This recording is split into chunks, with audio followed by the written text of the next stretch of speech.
Hold on.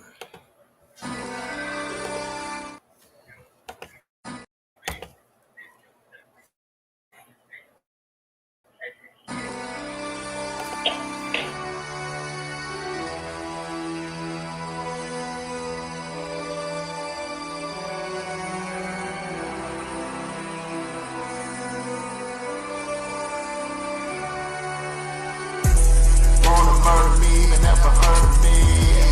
Intellectually, it's a murder scene. Claiming you a scholar, get the clock out. Claiming you a scholar, get the clock out. Wanna murder me, but never heard of me. Intellectually, it's a murder scene. Claiming you a scholar, get the clock out. Claiming you a scholar, get the clock out. Black excellence at its finest. Yeah, using big words, but he can't define it. Finna hit him with the cannon, don't you stand behind him. It's about to get hot, watch him change the climate. He's nothing but a novice and he show his heart. Man, I think this rookie's done, sticking with a fork. Yeah, he treading water, swimming with the sharks. You will never see the light, living in the dark. The only thing he study is this information. Till I show him all his flaws and his calculation. Gotta leave his dummy dead as a demonstration. So I hit him with the case with no hesitation. It's a wealth of knowledge you ain't never seen. Chop his body up and weigh the dead on a triple beam. This classic bully on my phone and he keep calling me. Need me to come and pick him up from another murder scene. And he's telling me, I don't know why they keep invading me. I said we just don't keep kicking their ass into reality. Shoot the 7,000 said they want a war, but they should have already known that's what we're looking for. Wanna murder me, but never heard me. Intellectually, it's a murder scene. Claiming you a scholar, get the clock out. Claiming you a scholar.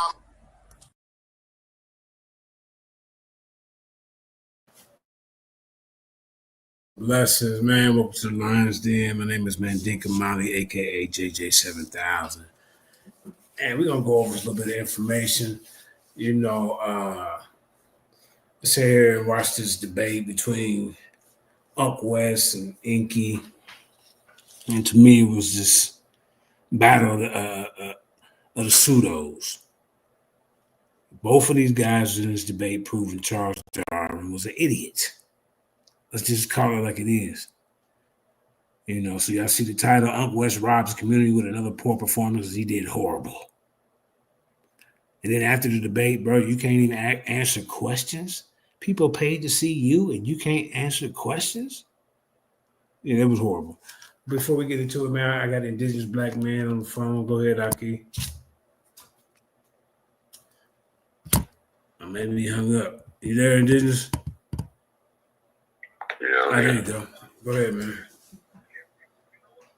Okay.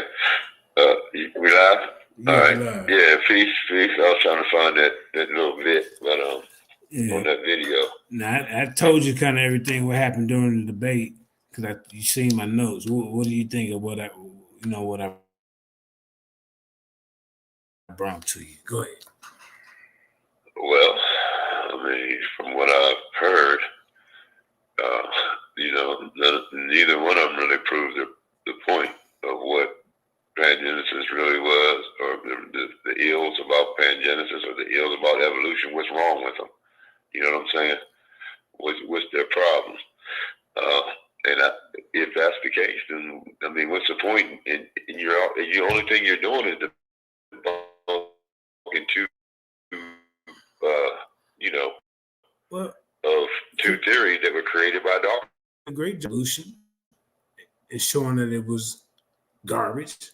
And then Unc did a semi-okay job attacking pangenesis, which both of these theories came up by the guy that Unc supports. Okay.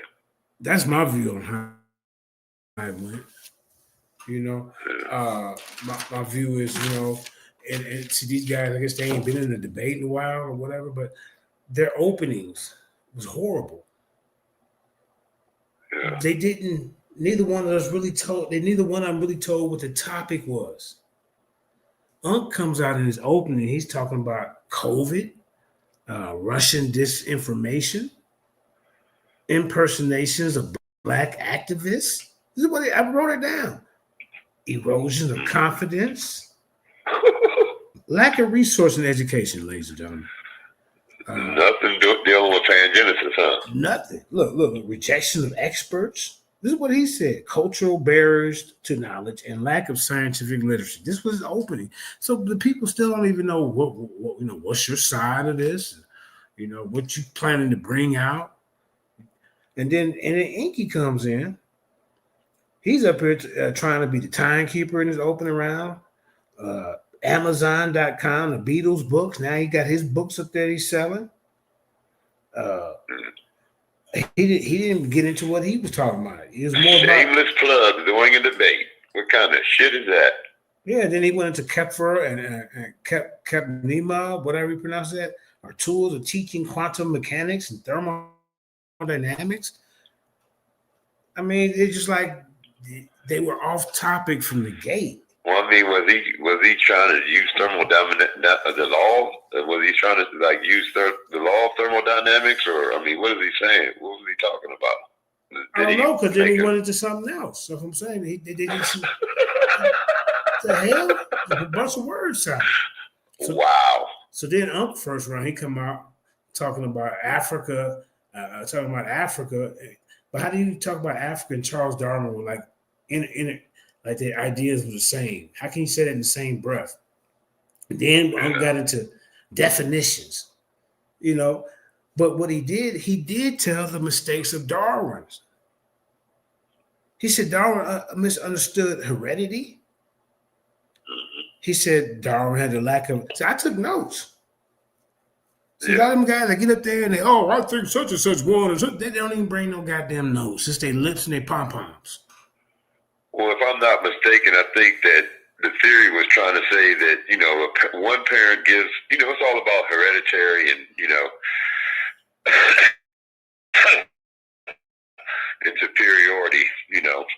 So you got to think about it. He's saying that one parent gives the exact replica of himself, and then the mom, the dad gives a replica of himself, an exact replica, and the mom gives an exact replica of herself, and that creates the kid. And they found out later that they take on different traits from the mom and dad. You can have kids. So that's pangenesis, and that was debunked. So Yep. So See, so Unc didn't say nothing about that? Well, Unc was saying a little bit about it, but he wasted the whole round trying to give us definition on scientific literacy. But wow. And what is a scientific theory? And so that's what I was getting ready to say. Here he goes with the scientific theories and the you don't understand what a scientific theory is. And then he admitted that Charles Darwin misunderstood heredity, lack of knowledge, genetic variation. He said, let me hold on real quick. He said Charles Darwin had overemphasis on natural selection. So you killing yourself. You killing your whole argument, bro. Then you said he didn't know anything about it till genetic drift and gene flow came later. Well, the people understood it more. Then he tried to say that gradualism came and that kind of helped it, but it didn't, because you just trying to get past the Cambrian explosion. Then hold on, let me get a list. Then he said Charles Darwin didn't know about RNA and DNA. Darwin didn't understand. Darwin didn't understand science. You never attacked pangenesis in your first round. Because that science wasn't available for him, like I've been saying for years. And JJ's been bringing up pangenesis. So the only thing they're doing is regurgitating JJ's talking point, because, like I said, you ain't heard them saying it here in the last couple years. I'm telling you, as soon as you bring out something that he can't beat up, like, my talking point, like science can't speak in absolutes. I know he probably said that 1,000 times in the debate. Science can't speak in absolutes. And my saying that science can't speak in absolutes because a new find like nap supply could change everything tomorrow. And like I said, man, that's why I say he regurgitates your information. He tries to add your truth to his lie, because he can't come up out that lie. Because if he does, then he's gonna have to start all over. He's gonna have to give up the lie and then come into the truth, and he can't do that because his pockets take him the other direction. Yeah. So I don't know. You know what I'm saying? You know, Yeah. and they want to be every homo species in the book. They want to be all the homos. They love calling themselves homos. You know what I'm saying? I'm sure they said that 1,000 times tonight. And then also, what I guarantee you, what they said too. And tell me if I'm wrong, JJ. Did they say Gregor Mendel? Yeah, or I forget to. Yeah, the okay. Mendelian theory. Yeah, so then listen. Look, they got that from my presentation 4 months ago. Yeah, but this is what he said. I got that in my notes. So you ain't hear. I'm talking about Linnaeus, Blumenbach, or Mendel until I started presenting over there on your platform 2 years ago. We've been talking about it since then, haven't we, JJ? Tell the truth. Yeah. I mean, let me me and you, nigga, I'm asking you, have we been doing this or not? Yeah, fam. Because you know goddamn well that we've been talking about this, and then now all of a sudden, the community's all of a sudden spouting it in 2025. But anyway, yeah, they just use our stuff, man. Like I said, you bring up something good, and they try to beat it down and add it to their lie. You know, make it seem like they sound smart because they can't defeat the truth. A fact in a law can be replaced, can be done away with. If new information comes along and gives you a better explanation for that law or that thing, but the truth is going to be the truth regardless, and that's what they can't get around. So the whole title of the debate was confusing. They tried to show it again. I guess it was pangenesis, part of Darwin's evolutionary theory or something like that. So Ankh was like the foundation of Darwin's evolutionary theory. So Ankh was saying no, but he didn't really get into too much information about it. And then ENQI was arguing and going against evolution. So it was just all kind of confusing, this debate. In this round, he did bring up the Mendel theory, but he didn't really get into it. That's all they got is regurgitation, and they ain't got no information. Then he said pangenesis helped and strengthened the theory of evolution.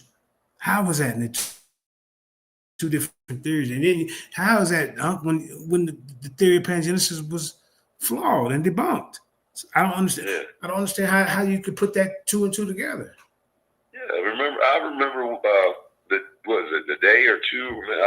I get the days mixed up, but the last time Ankh was on there before the debate, you know, it was like a couple days before the debate or a day before the debate. He was on there, and he was saying, "Well, there is no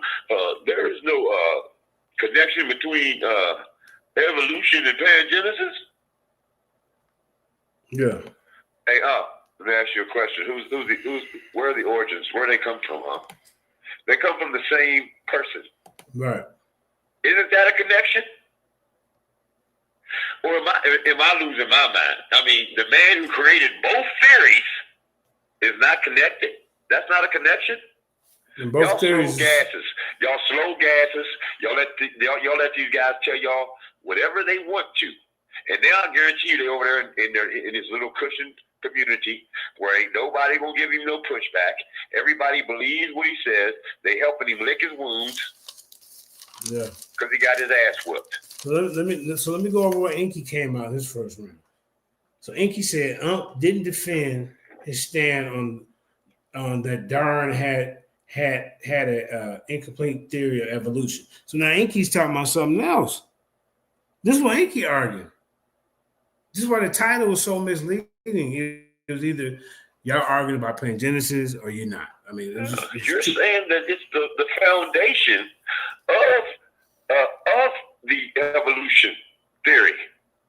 That's what, if you say if pangenesis is like the heel or the backbone or whatever it says in the title, but it's like saying it's the foundation of pangenesis is the foundation of Darwin's evolutionary theory. So then ENQI, and then he says this, then he goes, put on some music, and he starts selling his books. during the debate. And I don't want this to become a okay now. I mean, to me, you're not taking the information serious when you playing music and commercials during the debate. It's not really doing nothing for the people. It's too much entertainment. We wanted more information. Then you went into the scientific mechanisms, and the theory is incomplete. You said that, but then guess what you do? You go back to putting on a video and showing your books. Then you go. Then ENQI went into the quantum field theory, which is off topic. Talking about source function, and then he went into Cometio bringing forms of cosmic waves that you went to the black land. I mean, this has nothing to do with the debate. I mean, I don't know what you're trying to connect, but it just didn't. Then he said, and then you start talking about 4 sets of twins who lead to a creator. I mean, what is this? Don't get me. So I wanted to go over this list, but for some reason they didn't want me to do that over there, so I got to do it over here. You know. Yeah. I mean, then you talking about add and subtract is evolution. Then you talking about nature versus God, divine forces. I mean, all this just didn't do anything for me. The only reason you pulled ahead at the end when you start really dropping them sources. To me, then you went into homology development. So and then you talking about, I mean, you start talking about some reptiles. So are you saying we coming from reptiles? And then you said, are you saying we all black gecko lizards? Yeah, he looks like a highly melanated gecko lizard. Oh man. Then he went into fermenting, the tree of life. Now you did hit Ankh up pretty good when Ankh said that something about the Charles Darwin theory was incomplete, or the theory wasn't something. Then you went to putting up ding-a-ling glyphs, ENQI. Oh no! Talking about sperm. Ain't so. Yeah. He didn't do a Reggie Marbury one, did he? That's what he did. Franks and beans. Let me tell you something. Comedic You over here dealing. worshiping phalluses, nigga. You shouldn't be talking about nobody. You should just stand back in the corner and be quiet. Quit with all the divine feminism shit when Gib is a male and he is Earth, according to y'all's, whatever you call it, theology, or I don't know. But, yeah, according to y'all shit, Gib is Earth. So, then he's over there dropping seeds all, yeah, come on, man. No, he ain't trying to party with them niggas. You can't even come into the party. You better not send them an invitation, or you're going to get your invitation taken away from you, because they are not coming to our party. Yeah, bro. Hey, listen, man. And then, like I say, man, the people who was watching the debate, and then when you come up to the thing, to the panel, at least show some, yeah, Marquise, yeah, bro, you doing all that. But what I'm saying, at least come up there and show the notes that you took down. I just think such and such won. No, that don't cut it for me. But the person with the notes. What does the dingling hieroglyphs got to do with pangenesis or Darwin's evolution? I don't know. Go ask ENQI. Shit.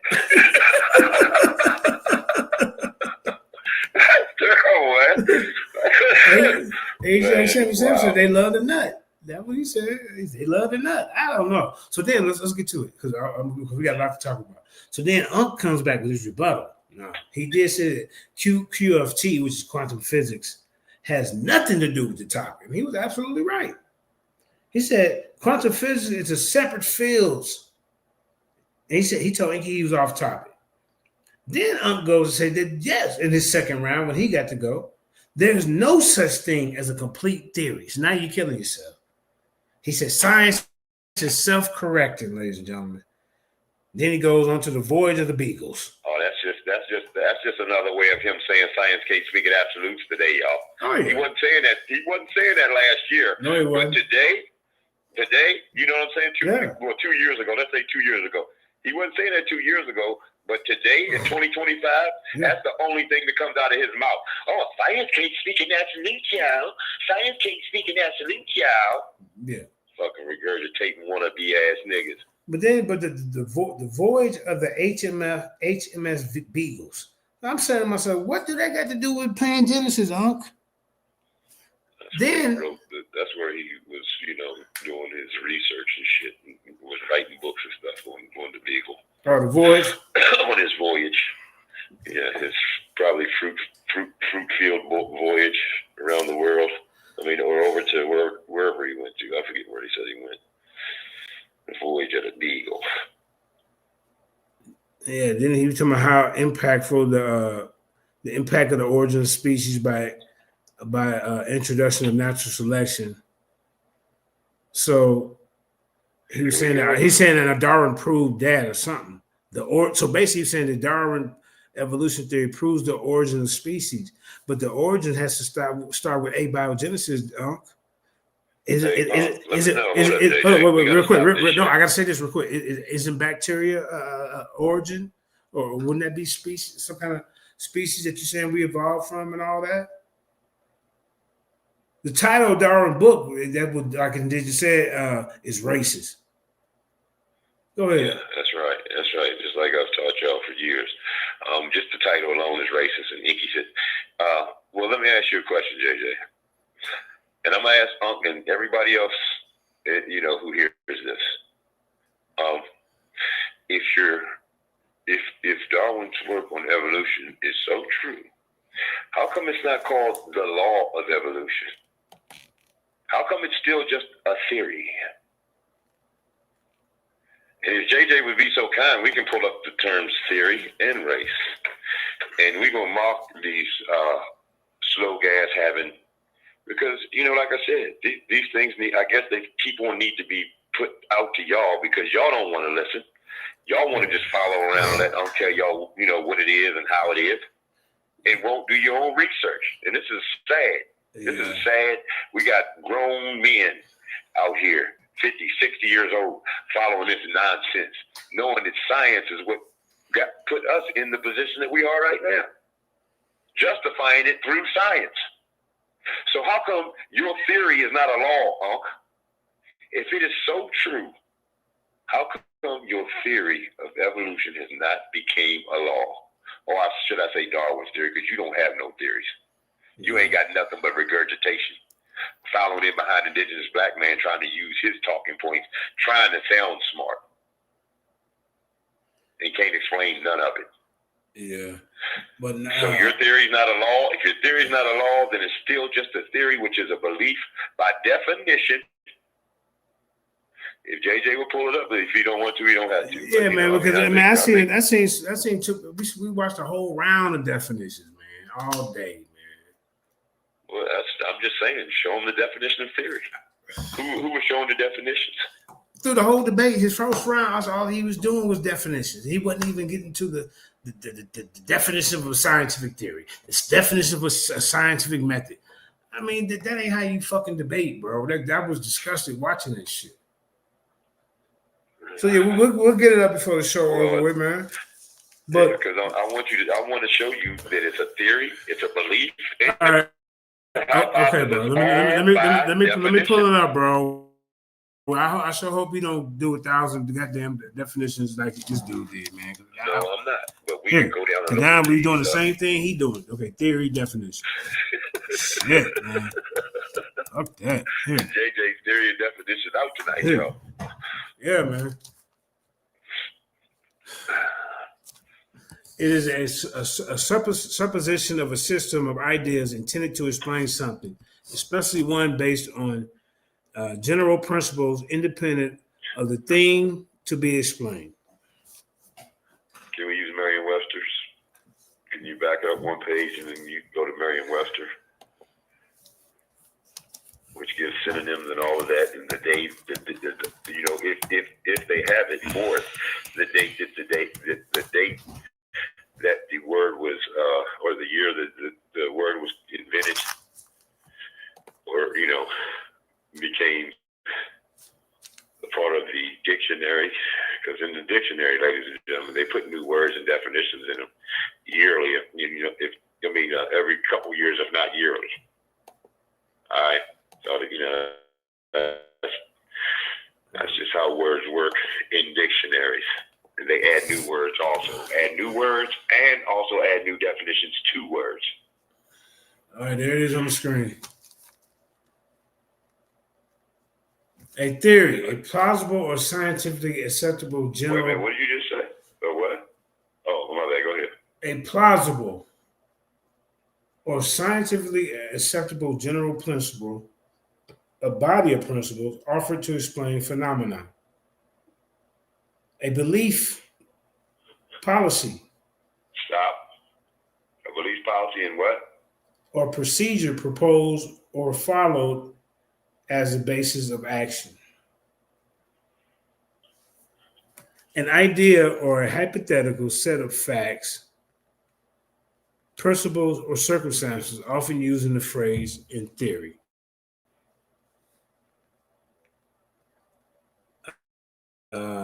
A hypothesis assumed for the sake of argument in investigation. Don't take it down, because right there it's telling you it's a belief. Why would I try to take it? Why would I, bro? You gotta indigenous. You gotta calm. Bro, listen. You gotta calm down. Calm down, bro. I'm not taking it down. I'm highlighting it. Why would I take it down? That's it. I mean, dropping it down because the belief in the theory right above in 1A, in 1, that's the ones we need right there, the first three. Because it tells you, and right there it says a hypothesis assumed. Okay, a hypothesis assumed for the sake of argument or investigation. The same thing I read in the presentation 4 months ago. These are the same definitions. And then if we go back up to 1 and 2, it tells you it's a belief. It says conjecture. And it also tells you it's a theory. View of a subject. Systematic? That sounds like systema natura. That sounds like the words that they keep using, like system and nature and natural. These are the same words that they keep on using to try to social engineer you.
Go ahead, say that again. So basically, like I said, it's that easy. I can show you that the word theory means belief and hypothesis, but they say it's not. But I don't care what you say, belief and a hypothesis. That's what it is, by definition. And we shouldn't have to keep on going back showing y'all the same definition over and over again. If you would just do your own due diligence and look up the words for yourself. Somebody just put no, that was. Oh, he said that was him. But yeah, Marquise is messing up over there on his ones and twos. We got us messing up over here on today. Can y'all hear us now? Marquise put a 1, or Marquise. All right. So, yeah, man, we gonna go more over that information another day and when it's early. But yeah, I don't want to do like Ankh and do a whole goddamn show on definitions. Well, yeah. I'm just wanting to show them, But like I said, I can do this later. I can do it later, whatever. But yeah, So let's get to the end of the debate real quick. Let's show up. All right, that's on his channel. We're gonna look at his channel here in a minute. It's fake victory party over there. You hear me? And then he got a fake victory party going on over there. Yeah, that's what I'm saying. They fluffing him up, licking his wounds for him. Oh, you did so great. You did great. Let me rub your feet like they did for me, like Jesus did for the people. Let me wash your feet, Fucking coons. All y'all coons. And none of them want no smoke. Not one of them. Not one. Especially So if I can't get the leader to come out and play, what makes any of you flunkies over there licking his wounds and rubbing his shoulders and washing his feet for him? Damn. What makes any of you flunkies qualify? Like I said, I've been putting this challenge out for years, and they don't want no smoke.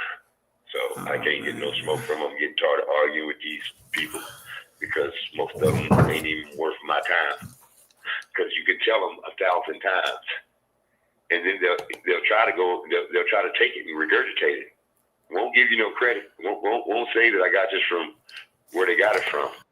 They'll just try to take it and run with it. Well, let me look for this debate. I might take a break for a year like I have a couple times before, take a break for a year and let y'all stew in y'all's misinformation and then come in and bust your head into the white meat again later on if I feel like it. But I'm tired of, putting out truth. They want to hear them from me. They want to hear them from somebody else. Hold up, man. What was the name of that show? Which one? The one, so I know that just went off. I gotta pull it up. Hold up.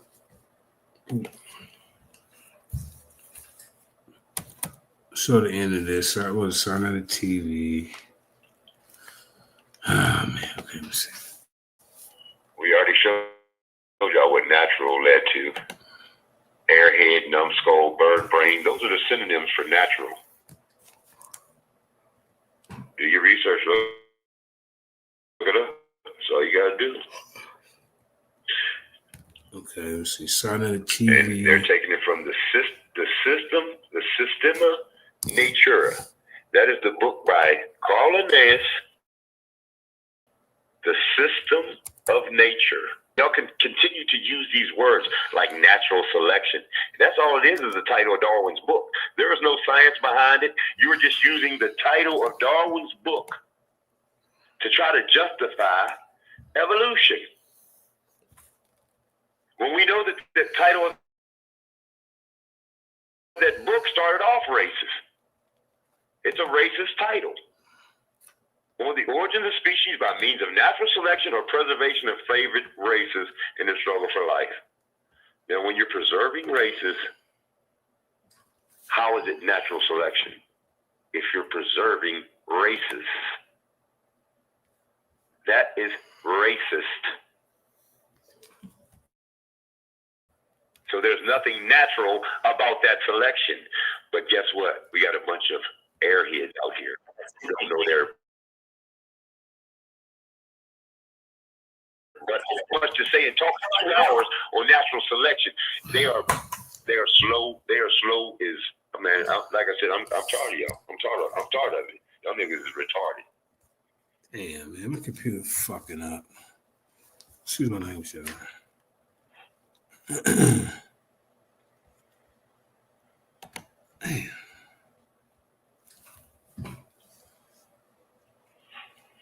Oh, yeah, hold up.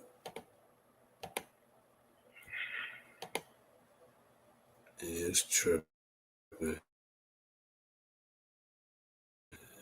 there you go. Hold up. All right. Yeah. Just Yeah, I watched the after show though. I did see some of that. Yeah.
My bad, yeah. I fell off. Hold up.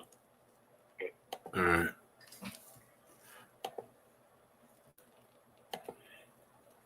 Back to life. Okay. All right, here we go right here. We're going to peek in a little bit of this. Then we're going to go peek in over there and outline. What an abiogenesis. It's abiogenesis, man. Come on, yo. Abiogenesis. The abiogenesis. I was like, man, you can tell these guys don't read their sources. All right, here we go. Who you give this to? First of all, well, I couldn't hear anything, Saw, but I'm gonna give it to Inky. No, hold on. Did you see the debate? I couldn't hear it, brother. I couldn't hear. So how you gonna give it to Inky if you didn't hear it? Hey, because I know how Inky was. Nah. We can't do that. You gotta go. You gotta go, brother. If you ain't hear the debate, you gotta go, brother. We ain't trying to hear that nonsense. All right. Mandinka Mali.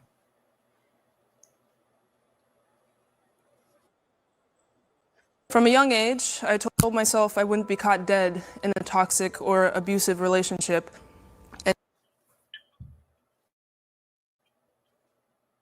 What's up, Mandinka? Unmute yourself. Who do you give the win to and why?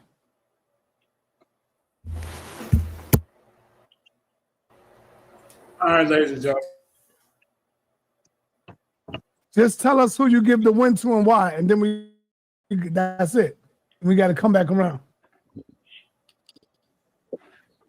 I can't hear anything, sir.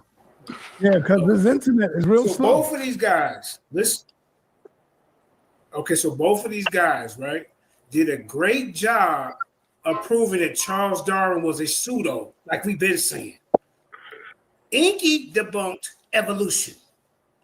Ankh debunked pangenesis. None of the theories of Charles Darwin is good or even real. Just like both of them was fighting each other. Who you give the win to? Well, at the end, Inky pulled away because he started really naming sources.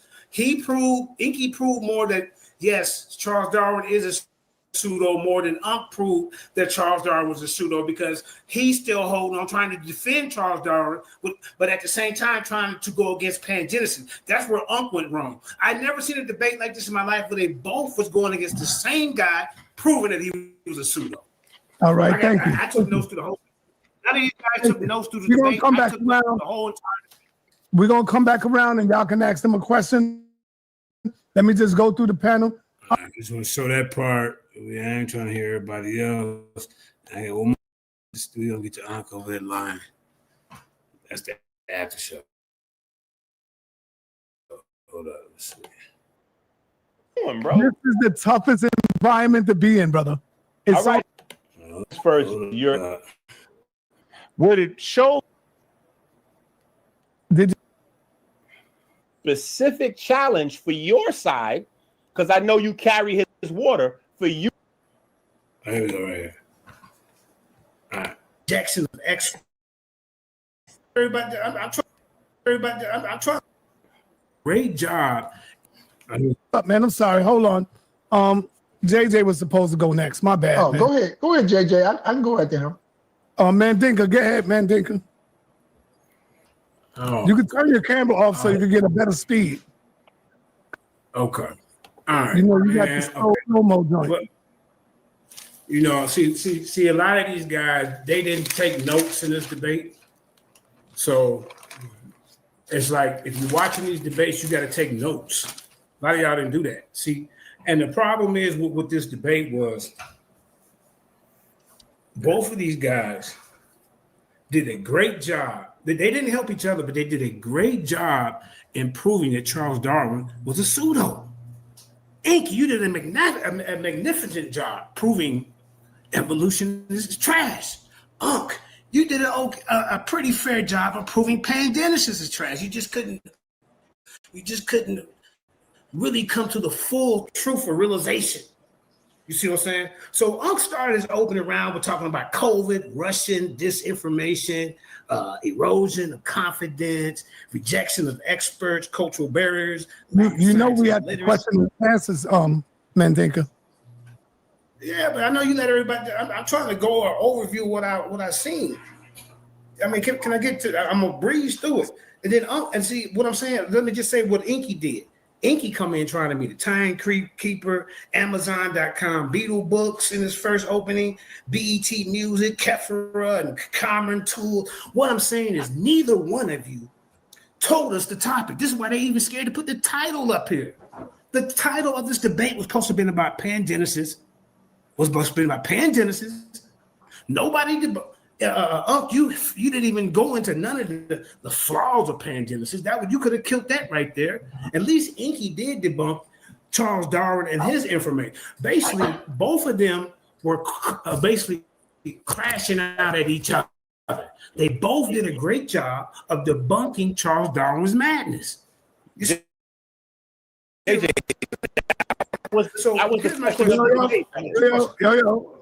Come on. So here's my two questions. Here's three questions. Sorry, can you please put the title of the debate up for the people? And then I'm gonna ask my question to Ankh and then one for ENQI. So here's for You can't even read the question of the debate. What was the question of the debate, bro? Yo, let him finish so we can end it. You see, this is what he do. Yep. I mean, we pay money to see you, bro. You can at least give us enough respect that we can ask questions. I would never pay for another Ankh West debate again in my goddamn life. Ever. At least ENQI did try to answer questions. Pangenesis. The debate was not about debunking pangenesis. Hold on, man. Hold on. It said it was pangenesis, the scientific portion of Charles Darwin theory of evolution. Did Darwin produce a scientific theory of evolution? See? So there's two different topics. Indigenous. So now we're arguing that so ENQI's fighting it. No, his theory was flawed, but then was pangenesis the scientific portion of Charles Darwin theory of evolution. Right. You didn't do enough to even beat that up because you didn't really want to beat up on your master teacher Charles Darwin. That's just what it is. And did Darwin produce a scientific theory of evolution? ENQI, you know, I know you asked that question. That's you're trying to sound smart. Did Darwin produce a scientific theory of evolution? Now, once I just showed y'all what theory means. It's a belief in a hypothesis. Okay? So let me ask you a question. Is it hard to create the scientific theory of evolution? Because it's only a belief. So if I go and push the theory of feet thinking, I can produce a, you know, and he put the work in. Yes, he produced a scientific theory of evolution. Yes, he did. And you can use Stupies and their Cedric as your experimentation guys for that theory. Yeah, yeah. Because their feet can take anything. You could smooth sharp edges off diamonds with their feet. But you know, like I said, that's a stupid question, ENQI, because he produced a scientific theory of evolution. He produced a scientific belief. He produced a scientific hypothesis of evolution. Yes, he did.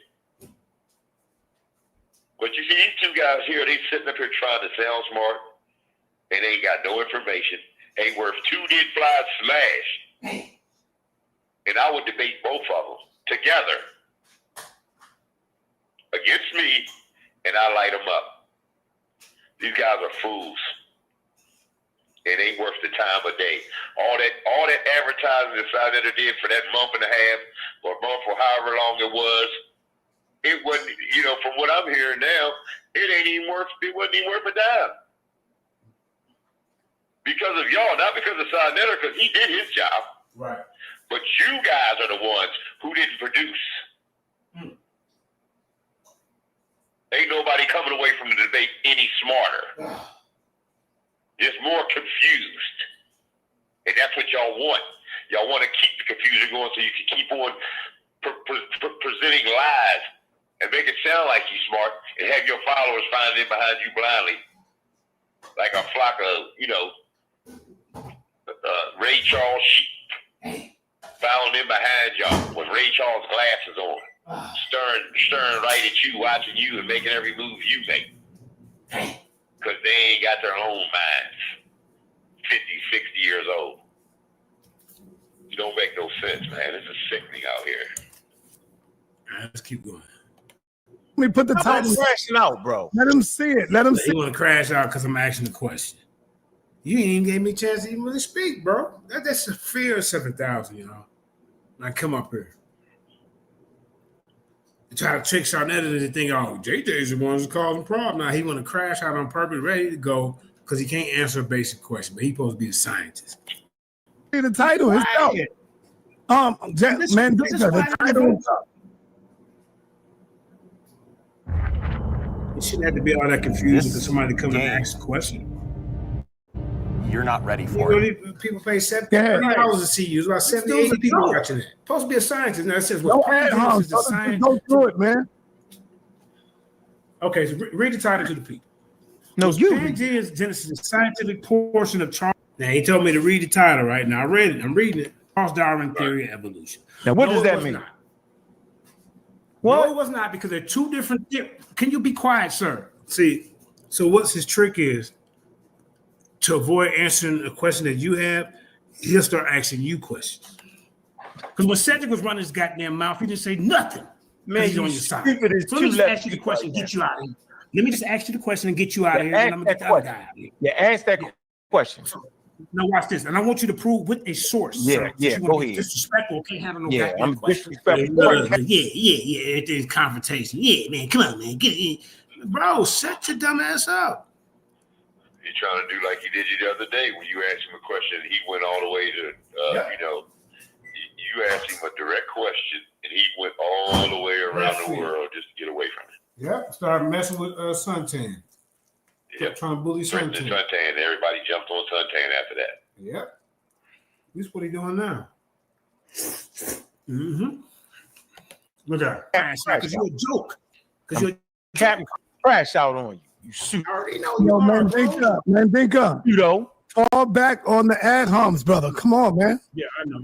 Okay, so we're gonna make people want to crash out back, man. Just chill. But okay, so why he interrupted me? So what do you mean crash out back? I'm not the one crashing out. He is. So, Unc, you know why you really lost? Because you sit there in the minute that right. There you go. What? Theory was on the way out. So you a joke.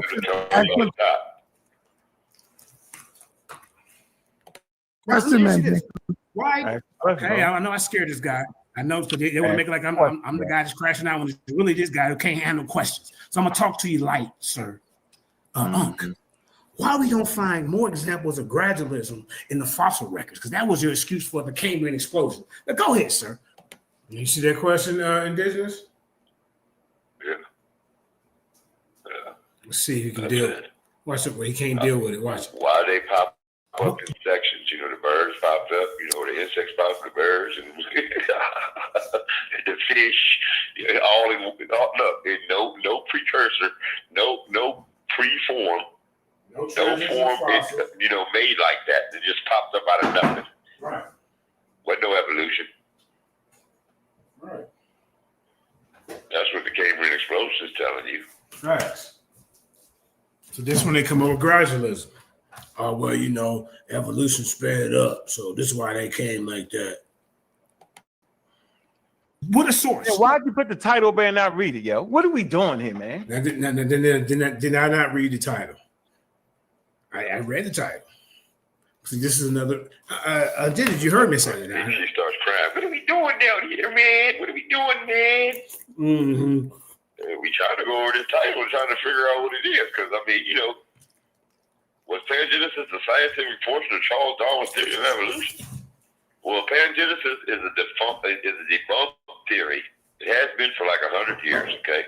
Charles Darwin's theory of evolution is still prominent out here in the community, within the minds of the misunderstood, among the minds of the people who don't really understand what he's saying. But still alive. He got a whole community of nincompoop, monkey-minded nincompoops believing in that. But ain't nobody talking about pangenesis out here. Listen. So how could it be the foundation or the scientific portion of anything? Right, I get that part, but Unc was already killing himself when he was talking about evolution is, what did he say? I wrote it down. He said Charles Darwin didn't know nothing about this. He was talking about the flaws. Yeah.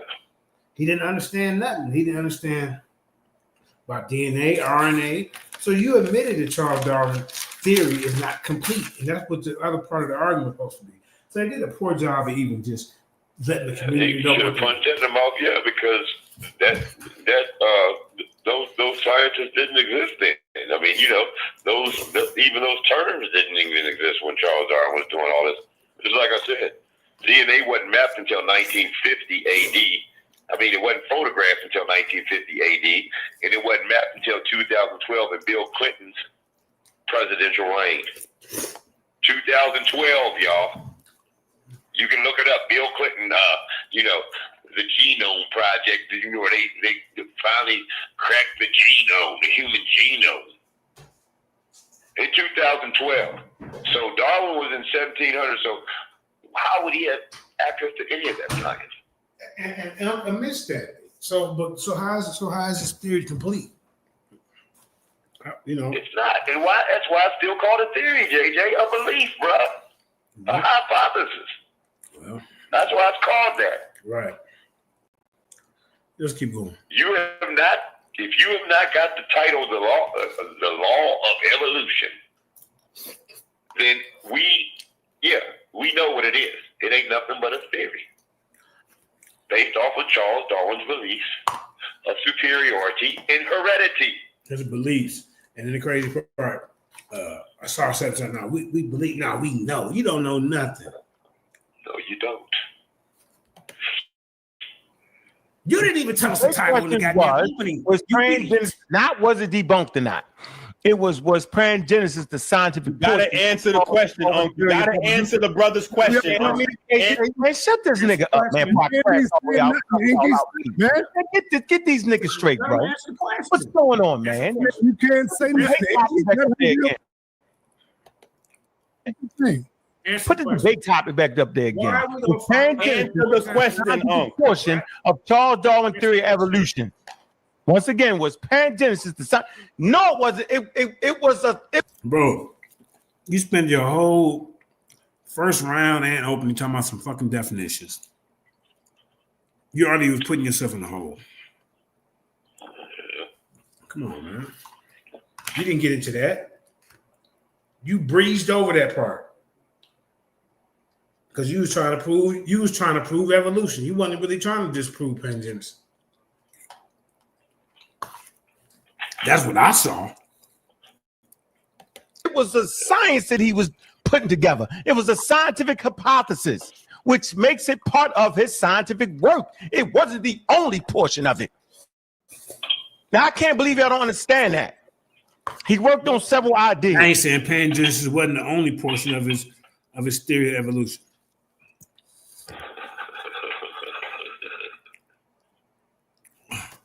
Was it a portion of it, or was it not a portion? I don't think that, like I said, because evolution is still alive and well, especially in the minds of these monkey-minded nincompoops. And pangenesis hasn't been, even in the discussion out here in the community because it was debunked 100 years ago. Yep. Both are theories by Darwin, though. So there is your commonality, if I'm using the right term. There's the common origin. The same person who made both of these theories. It goes back to Darwin. You know what I'm saying? So y'all arguing over belief theories, over like I said, racist beliefs that are stemming off of the system of nature. The system of nature, and they all call themselves naturalists, right, JJ? They're all naturalists, aren't they, JJ? Huh? Blumenbach, Linnaeus is a naturalist. Darwin is a naturalist. There's a couple other ones, notable naturalists that I got written down. But I'm just going. They call themselves naturalists. Yeah. This is something that they made up and made it and gave it a title and used it as a scientific discipline when there's no truth behind it. So, like I said, so science is what they use to go against us. I don't know if y'all have noticed that, but have you noticed the virus? Yeah. Well, let's not get into that because I don't want to get that started. But look at this. Like I said. So the problem I have science against us. Right. Let me just say this. So the problem I have with ENQI, I guess you're saying pangenesis was the scientific portion of Charles Darwin theory. You didn't get into that. You didn't go against this not being part of the scientific portion of his theory. I don't know what you were doing. So then basically the whole argument was more on did Darwin produce a scientific theory of evolution? Yeah, it was bad title, bad presentation from both. Pangenesis came well after his published scientific theory. He was adding to it at that point. Now, did Darwin produce a scientific theory of evolution?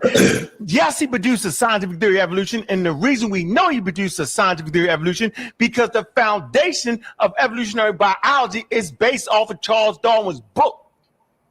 The hell's going on here? A bunch of pseudo crackpots. Man, I got to go, man. I can't do this. Why are we going to find more? See, now he ready to run. He ready to run, y'all, when 7,000 get up there. Examples of gradualism in the fossil record. Look, now shut up. Because he don't want to answer the question about gradualism. Why we don't find more examples of gradualism in the fossil records. If you don't know, you just don't know. But now I got to shut up. I'm an idiot, but I paid money. Yeah, I am an idiot for paying the money to see your slow ass. Wow. Oh man, idiot. Oh, no, this what we got up here? Yeah, because I'm crashing out right now. Because you're an idiot. You ain't getting nothing back. Now, won't you debate me? Won't you debate me? You ain't going. Did he say, why don't debate him as many times you ran, bro? Are you serious? He's going in hard today. Yeah. All right, Pseudo. You're useless. You religious zealot. Now you want to sit here and call me a whole bunch of names. Yeah. And I just put that's not talked about. That's not being discussed. Yeah. Why we don't? Okay, so this is how he act when he get challenged, y'all. You can't read the damn. And then here comes his flunky said, debate topic. Again. We're gonna ask you. You never told us. You never. The thing, the art of debate. What the hell is going on? How many times I put the five? See, y'all. How you gonna be a teacher, bro? And you can't even answer questions. Who respects that? It is like Seven Asar. It is like Cedric Ortega and this Joel Armstrong. You see? During debate. Hold on, Mandinka. He started off before he even said something. He put the title of the debate up. No, he did not. I was there in the beginning. He did not put the title of the debate up. No, he didn't. I was there for the debate. He never stated his case. He went into reading definitions, so people didn't even know what the hell where he was at with this. But he did not answer the question. Right. Answer the question, huh? Answer his question because they don't want to answer the question. I'm moving on. Yes, I noticed they don't want to answer the question. He even see it. On to the next brother. I don't even know what is. So that was it on that. After that, I left. I ain't, So let's go over here and then see what they're crying about. See if he putting up any sources, any information. Peace to JG in the building. Yeah, let's go over there. I mean, I got a couple of short videos I can show before we go watch him cry. Though, hold on, let me see. Theory, definition, Cedric Ortega episode. Limsky, YouTuber couldn't understand. Charles Darwin was more racist. Hey, give me a couple minutes. I gotta run down here and trip this breaker. Okay. My microwave went out. I'll be right back. All right. So let's start here with this one. Chemical evolution didn't happen. We're gonna start with that. Yeah. Spontaneously. It's called chemical evolution. They say it started with See, here we go. This the information they're running from. Because you gotta deal with this theory abiogenesis to even deal with your evolution. They don't want to deal with this. Charles Darwin and some modern scientists think that life started all on its own. It sort of just happened spontaneously. It's called chemical evolution. They say it started with chemicals forming building blocks and then combining into polymers like DNA and RNA. These previous videos detail just some of the scientific problems with that ever happening. Anyway, let's wave our little magic wand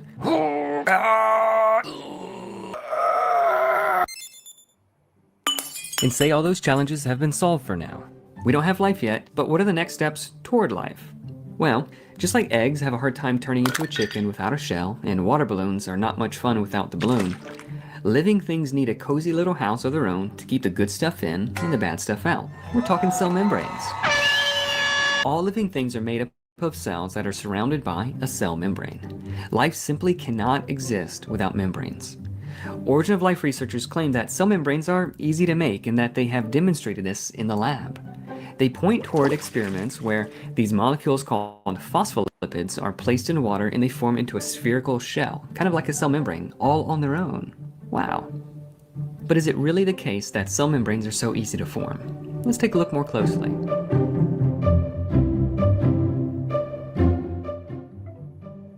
Real quick, if you're new here, Long Story Short is about explaining science in an easily digestible way. If that sounds good to you, consider sharing this video with a friend and subscribing for more. Okay, cell membranes, needed for life, supposed to be easy to make. Is that the case? Membranes do a lot of essential things to keep the cell alive.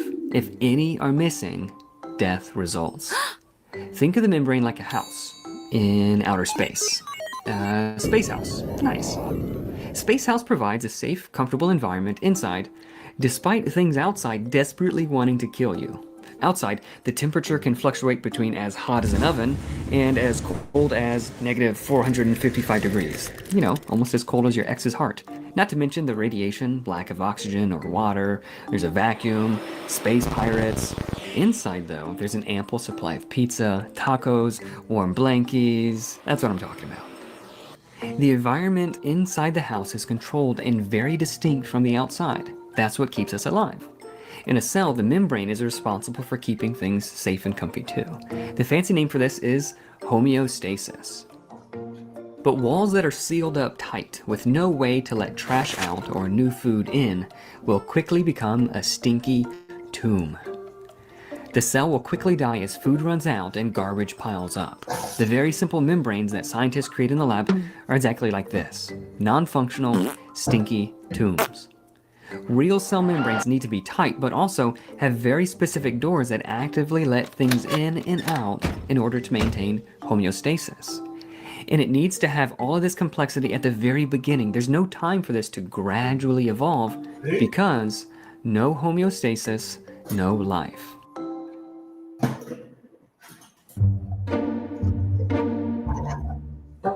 What if early membranes were a bit leaky, like these papers suggest?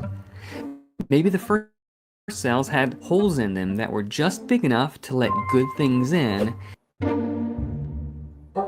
What if, at the very beginning, there's no time for this to gradually evolve, because very specific doors that actively let things in and out in order to maintain homeostasis? And it needs to have all of this complexity at the very beginning. There's no time for this to gradually evolve, because no homeostasis, no life. Very specific doors that actively let... That's the problem they got to deal with, ladies and gentlemen. They're not going to talk about that, though. Let things in and out in order to maintain homeostasis. And it needs to have all of this complexity at the very beginning. There's no time for this to gradually evolve, because no homeostasis, no life.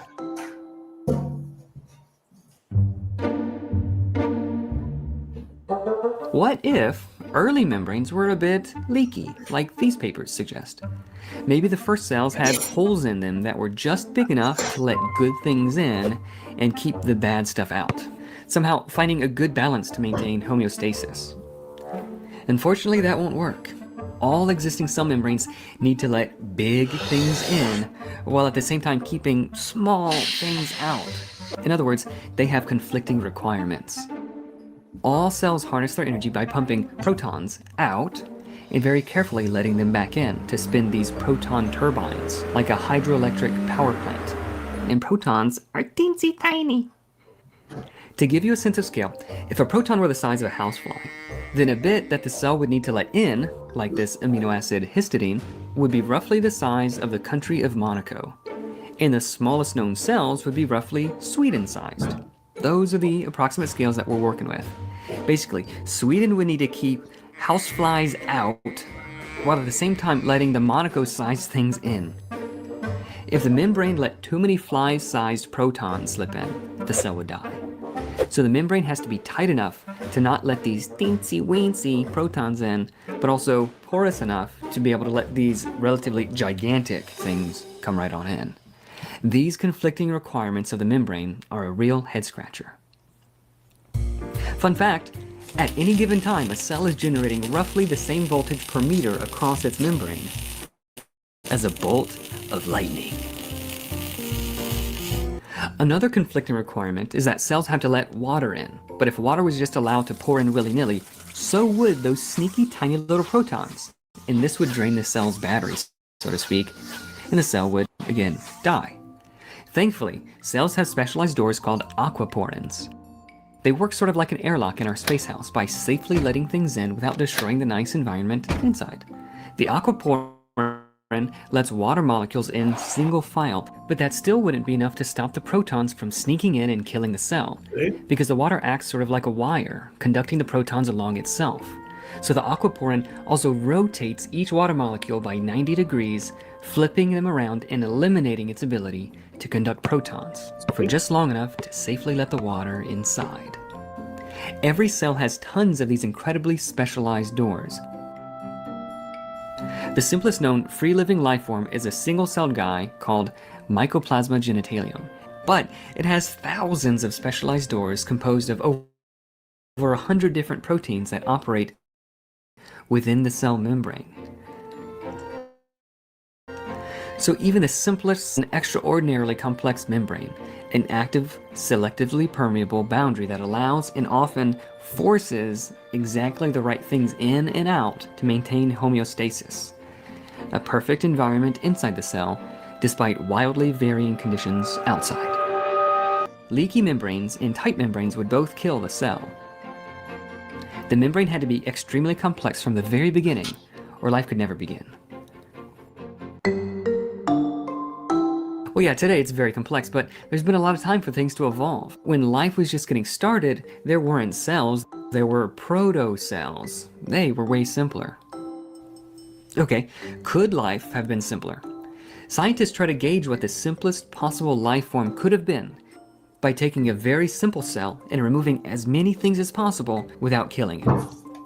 These papers took a very simple bacterial cell that had about 985 genes and cut it down to 474 genes. But the bug was barely hanging on, so they added a few genes back in to get a cell that was more reasonably alive. They found 400 keep the minimal cell alive.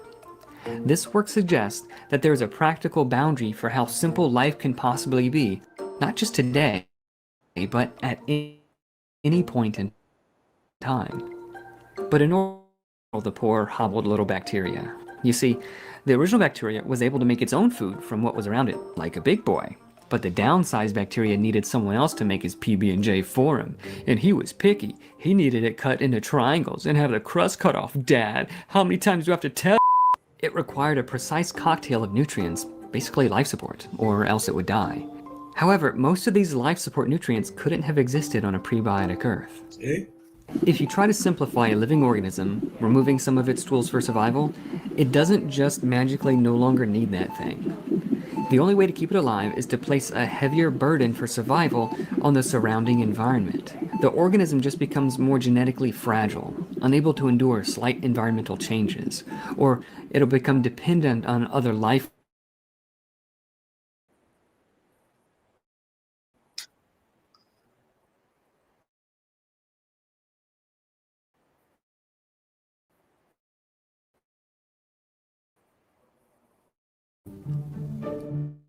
Yes, but more requirements will be placed on your environment, smooth surfaces.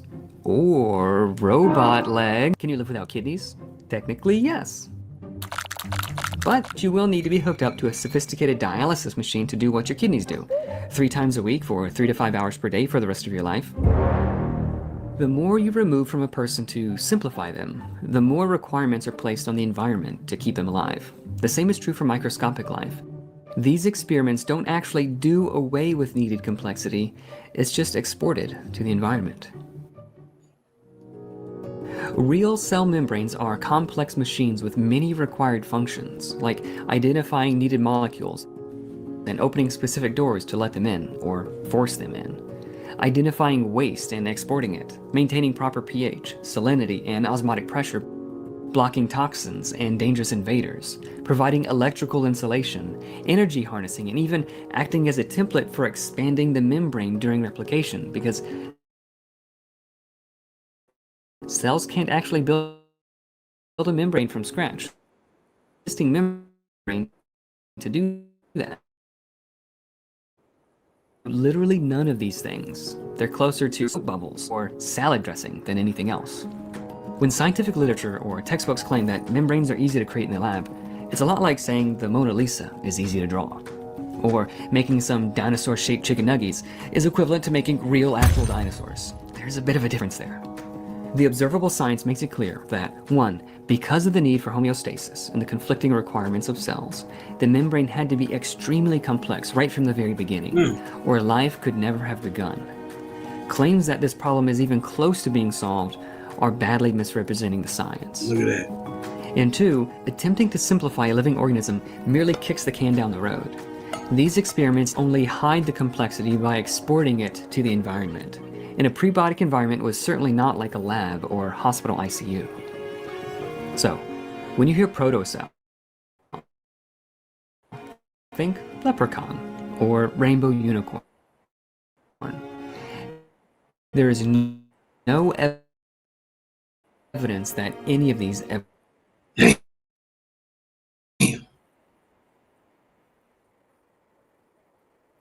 You know, they're gonna avoid talking about it.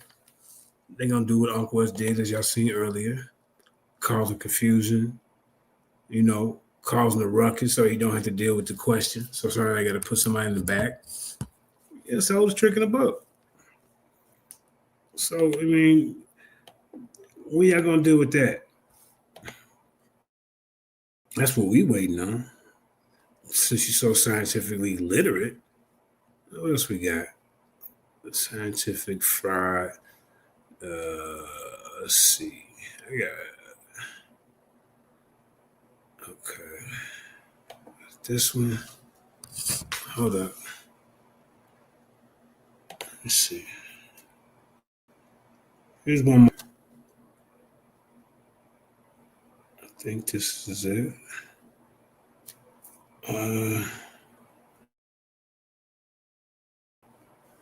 Hold up.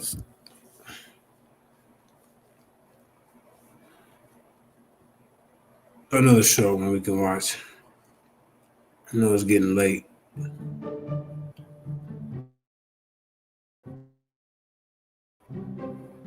Defining things is hard, okay? You may never. When it comes to defining life, it's not much easier. But at minimum, we're pretty sure that to get to where we are today, life needed to replicate. Every known cell, including all the cells in your body, came about through replication of a preceding cell. But cellular replication, way too complicated. When scientists talk about how the first forms of life replicated, they have to think simpler. Far simpler. Like at the molecular level. All living things have DNA and have to copy it in order to reproduce. Problem is, copying the DNA molecule is also difficult. Why start there? Let's go even simpler. Scientists figure that RNA is a better candidate for the first replicating molecule. RNA is also found in all of life and is likewise capable of storing the instructions needed to build things. And it's a bit simpler than DNA. So, in 1962, MIT professor Alexander Rich first put forth the RNA world hypothesis, that all of life we see in the world today started from RNA. A few years later, in the late 1960s, this other guy, Saul Spiegelman, demonstrated the powerful ability of RNA to self-replicate, with a lot of help. He tinkered with it for over 75 generations in the lab and produced a molecule that could be replicated 15 times faster than the original. Wow! Fast forwarding a bit, in 1989, these guys, Sidney Altman and Thomas Jack, won the Nobel Prize for demonstrating that RNA can also have enzymatic properties. In other words, RNA can not only store information, we knew that, but it can also turn into simple tools that life needs to do the living stuff. Like a recipe card that can double as a paper airplane, or a frying pan, whatever. RNA could do multiple things. This is amazing. This put more wind in the sails of the RNA world hypothesis. Then, in the 2000s, these papers claimed RNA could self-replicate with just a little bit of help. Again, contradiction in terms, but hey, let's not get too picky, we're only getting started. Even more recently, in these papers, they claimed RNA's evolving right before their very eyes. Everything was coming together for abiogenesis in the RNA world hypothesis. There's almost certainly nothing we're missing in the hype, and there's no serious problems that would bring the whole house of cards down. No siree.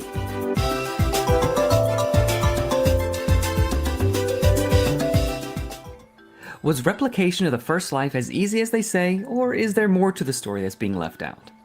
These prior videos reviewed some of the challenges for producing anything close to RNA from natural processes and keeping it from degrading. But for the sake of discussion, we'll just pretend that RNA was easy to make and not a fragile ice sculpture in a Saharan desert that it really is.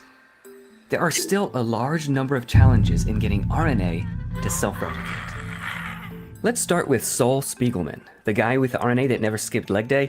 The fact that they were able to replicate at all was thanks to them using non-prebiotically relevant conditions. AKA this... Did I hear that?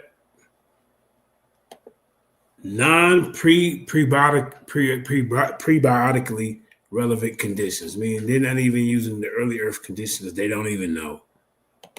AKA this proof of concept experiment cheated by stealing an entire working Xerox machine called Q beta replicase from something that was already living. See?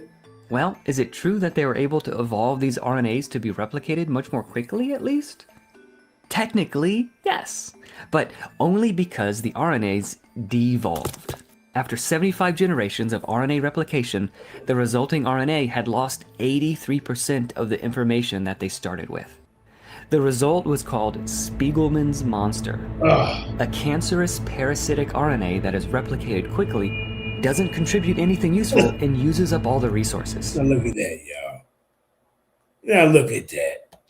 This short, useless RNA will outcompete and dominate other useful RNAs, ones that can form useful catalysts or tools, because shorter, simpler molecules will be replicated much faster. Stripped of the hype, all they proved was that a useful strand of RNA, when replicated blindly, favors getting shorter and shorter, spiraling toward uselessness and malignancy. Damn. Not the direction you want things to go if you're rooting for chemical evolution.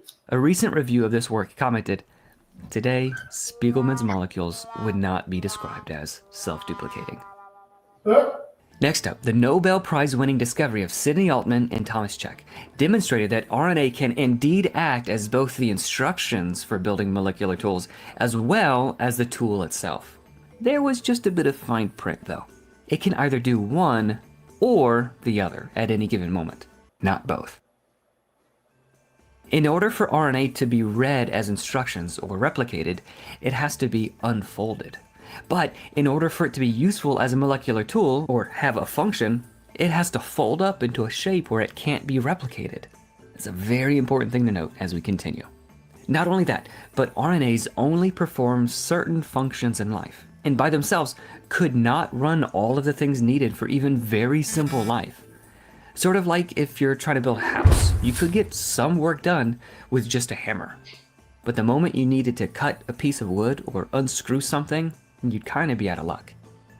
Especially since RNAs generally don't work as well for tasks that proteins do. RNAs are really good at some things, like a Fisher-Price baby's first tool set. It's great at entertaining a baby.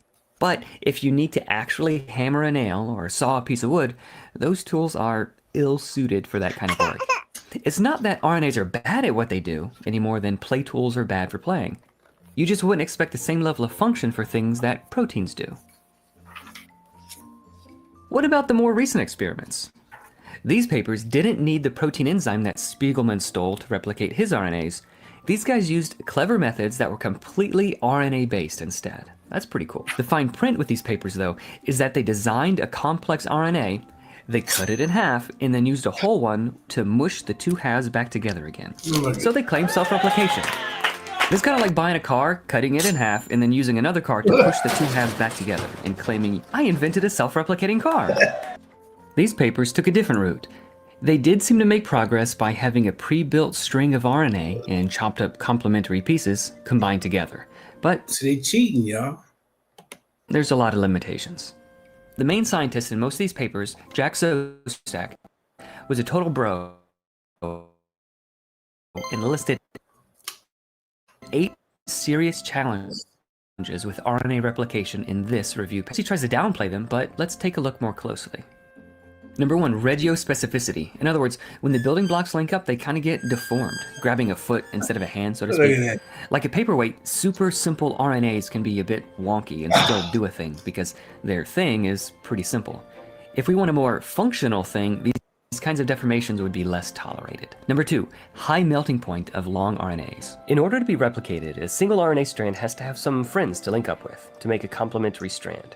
And then, importantly, the two strands have to let go of each other. Problem is, the two strands want to link back together again. This is called annealing. And the longer the chain, the more tightly the two sides of the RNA are going to hold on, even at temperatures that would boil water and destroy RNA. If you can't get them apart without destroying them, it's a dead end. Number 3, fidelity of template copying. When a molecule is copied, there's a chance for an error to sneak in. Occasionally, this is fine, but too many errors lead to something called an error catastrophe, where the whole sweater comes irreparably unraveled and jumbled. Number 4, rate of template copying. Basically, RNA as a whole has an expiration date, like yogurt. After a short while, they degrade and are no longer RNA. Since there's this timer going, RNAs have to replicate rather swiftly or die. Time is a constant enemy. Number 5, reactivation. Basically the same thing as number 4, but the building blocks themselves also have their own expiration date. Again, time is not friendly to abiogenesis. Number 6, divalent metal ions. These are things that are supposed to help, but they actually degrade the RNA over time and hamper membranes too, especially magnesium. Number 7, primer-independent RNA replication. The mechanism these proto-RNAs needed to replicate required constant access to these primers. But the protocells would prevent this because the building blocks are too big. Number 8, strand re-annealing. In life, there are these enzymes that prevent individual strands of RNA that we want to copy from sticking right back together again, and it also keeps them apart. In proto-life, even if you could get RNAs to separate, they will just join up again before any substantial replication can get started. They have to remain separated if they're going to go on replicating. Spaghetti was the stick. In number 9, something Zostack didn't mention, but it's an important problem. Regulation. If RNA production isn't regulated, it'll lead to something we'll call the spaghetti conundrum. If nucleotides just naturally linked up to replicate RNA, all of a cell's stores of available nucleotides would rapidly be depleted. This would mean any protocell would just be full of a useless jumble of RNA spaghetti. Hang on, these papers show chemical evolution actually happening in the lab. They've literally shown changes in replicating RNAs over a number of generations that lead to better RNAs. So what about that? What they actually do is involve various forms of cheating to claim self-replication. Okay. These papers stole a relatively large RNA from existing life, and it already had an unusual ability. It had 4 parts that can come together to form a complete RNA. So they played with these pieces for a bit and rearranged some of them with fun new results. Interesting, but not self-replication or relevant to the origin of life at all. This one steals even more things from life, the entire translation system, hundreds of genes. Basically, they didn't just steal a Xerox machine, they stole the whole supply chain and factory. Yeah. Okay, but haven't you heard of the RNA peptide world? It's gaining This is scientific fraud, ladies and gentlemen. momentum with scientists these days. They say that RNA didn't act alone to start replication. Maybe RNA and these peptides or junior proteins helped each other replicate, like these papers suggest. Sure, peptides do make RNA more stable, increasing its shelf life, so to speak. But on the other hand, it gets in the way when it has to replicate. The RNA peptide world addresses almost none of the 9 problems we just raised with RNA world. Look at that. They did produce some various peptides, but what they produced conveyed none of the information stored in the RNA, and there's no hint that this system would be capable of self-replication. That's not very promising for a protein manufacturing process. The RNA peptide world is gaining popularity, but notably, this work is an admission that the RNA world hypothesis is not well supported by actual evidence and is in need of serious help. Check out the title of this paper, The RNA World Hypothesis, the worst theory on the early evolution of life, except for all the others. I showed y'all that the other day. Yeah, but hang on. This is just proof of concept. Don't you get it? You're being too picky. No, yeah, I get it. If abiogenesis takes place over millions of years, it's unreasonable to make scientists wait that long to replicate it in the lab. We do need to use some shortcuts to make things happen within a reasonable timescale. That's fair enough. However, what's actually done is so far beyond that, and the results, even with this cheating, are so breathtakingly exaggerated that they bear little resemblance to reality. If we steal something from already living organisms in order to prove the concept that life could have started before that thing existed, That's not a proof of concept. That's clearly cheating. But that's just what these experiments do. There's an old story about a professor who was walking home and he fell into a deep pit. I need to get a ladder to get out of this hole. Luckily, I've got a ladder at home. I'll just go get the ladder, bring it back so I can get out of this hole. A perfect plan. That sound like JJ a little bit. Give me a Damn. What's up, bro? Oh man, wrapping this up here pretty soon. Hey, look. Did you hear this ain't no analogy? different than, That's crazy. Ecto-life. Having to use human cells. Yeah. You know, that tool that has already been existing, you know, to create their designer babies. Because they haven't, you know, and then you see where they were talking about proteins with the RNA. Mm-hmm. And I told you how they put that protein in the vaccine. Yeah. Yeah. Yeah, that's what they talking about. You got to use human cells, or, you know, you have to use life, already existing life from humans to, you know, make this stuff work the way you want it to. Right, that's cheating. It's like an ecto-life. That's you know cheating. What I'm saying? So that's, you know, some of what they were saying, just a little bit, you know, You know what I'm saying? what I can explain, brother. That's cheating. That's cheating. But you were privy to those videos, so you know what I'm talking about. Yeah. You there? Yeah.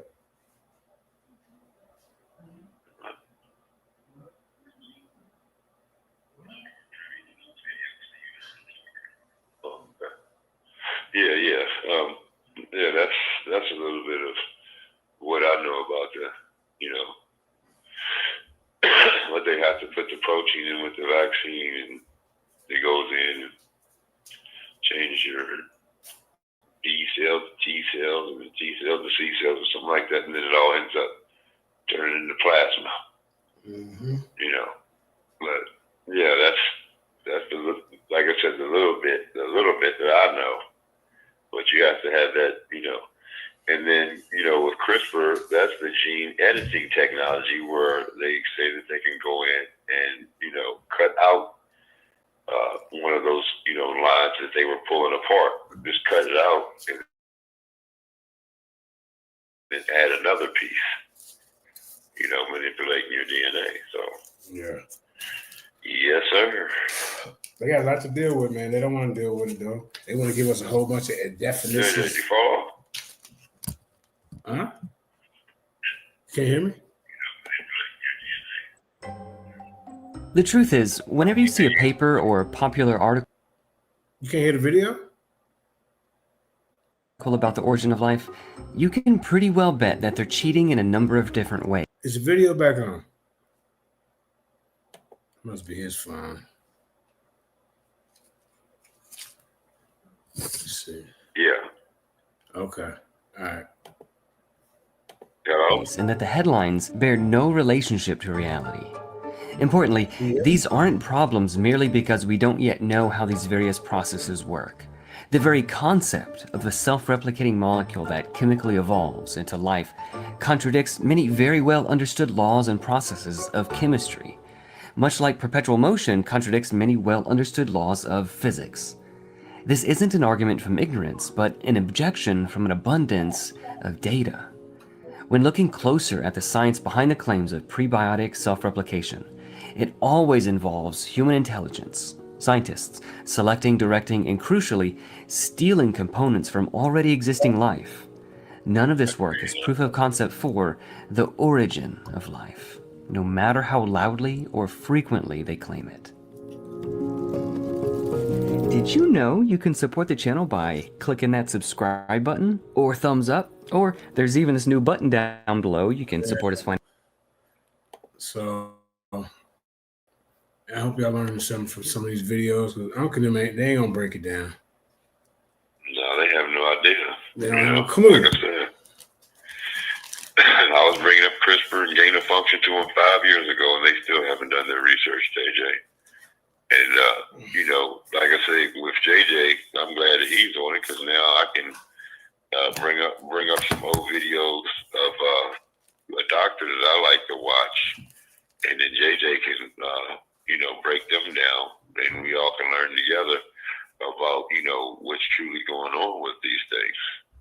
You know what I'm saying? And you know, I don't want to you know, I don't want to put too much out there, but yeah, JJ, I got a couple videos for you on that. I'll show you the doctor and everything, and then, you know, we can go over them because they break it down for us. You know, they don't try to talk all, you know, using big words to try to confuse so people won't understand what you're talking about, but they think you know what you're talking about because you're using a whole bunch of big words. Are you talking about Cedric? People like Cedric. And Ankh and all of them. Yeah. Well, I can't even pronounce the big word. I'm talking about, like, you know, Cedric be trying to use them. Yeah. Well, he tries. He struggles with it, but he tries. It's just a bunch of straw manning. You know, that's all it is. They, you know, throwing out a whole bunch of information and people follow blindly. They'll follow that lie. Yeah. They'll follow that lie.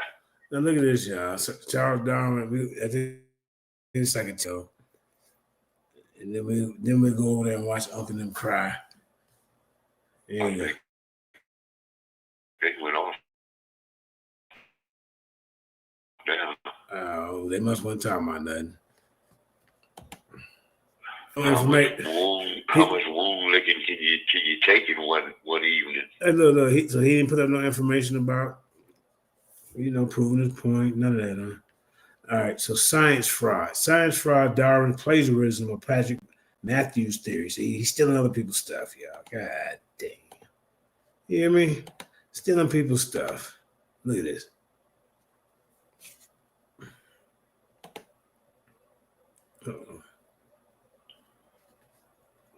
Oh, we can't hear it. Scottish naturalists, an orchardist, farmer, and businessman. Oh, that might be too low. Yeah, hold up. It leaves room. No, we can't watch this. You can't even hear it. Hold up. We check him out some other time. Yeah. So you said they went off the air? Indigenous? Yeah. Put up that Fossil's Mysterious Origins, JJ. Play that for him again so we can laugh about the Volkswagen and the four-legged mammal jumping in the ocean, becoming a whale, which a lot of these people started regurgitating too. Oh yeah, you know, a four-legged mammal jumped into the ocean and became a whale in 7 million years. Yeah. Man, if you don't go to sleep. All right. Hold on, I got something for him. So it probably Elder Quinat. Peace, Elder Quinat.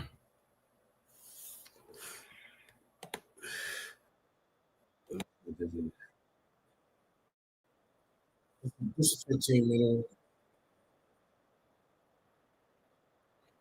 Now, this is my guy, one of my guys, and they got some guy named Professor Dave, who's not even a real professor. A blogger. Cedric had the nerve to bring up Professor Dave the other day, a blogger going against a guy who got 26 patents.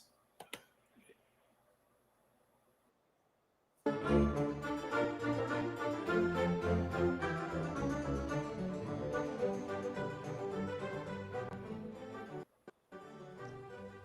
going to be speaking today on the addressing abiogenesis and common misconceptions. This is going to be a series of YouTube videos. I'm James Tour, and you can see my credentials at jmtour.com. But briefly, so that you know something about me, because I'm going to be getting a lot into this discussion of science, and I'll tell you in just a moment really why I'm doing this, but just so that you know something about who I am. I've published over 700 research publications, and in my field, that's kind of a big number. And so I've been really blessed in this to have gotten all of those papers published across a diverse array of fields from nanotechnology in medicine to pure synthetic organic chemistry, to synthetic organic chemistry and materials, to entire nanosystems, trying to make molecular machines and have them interact. And then they got Professor Dave, a blogger. He's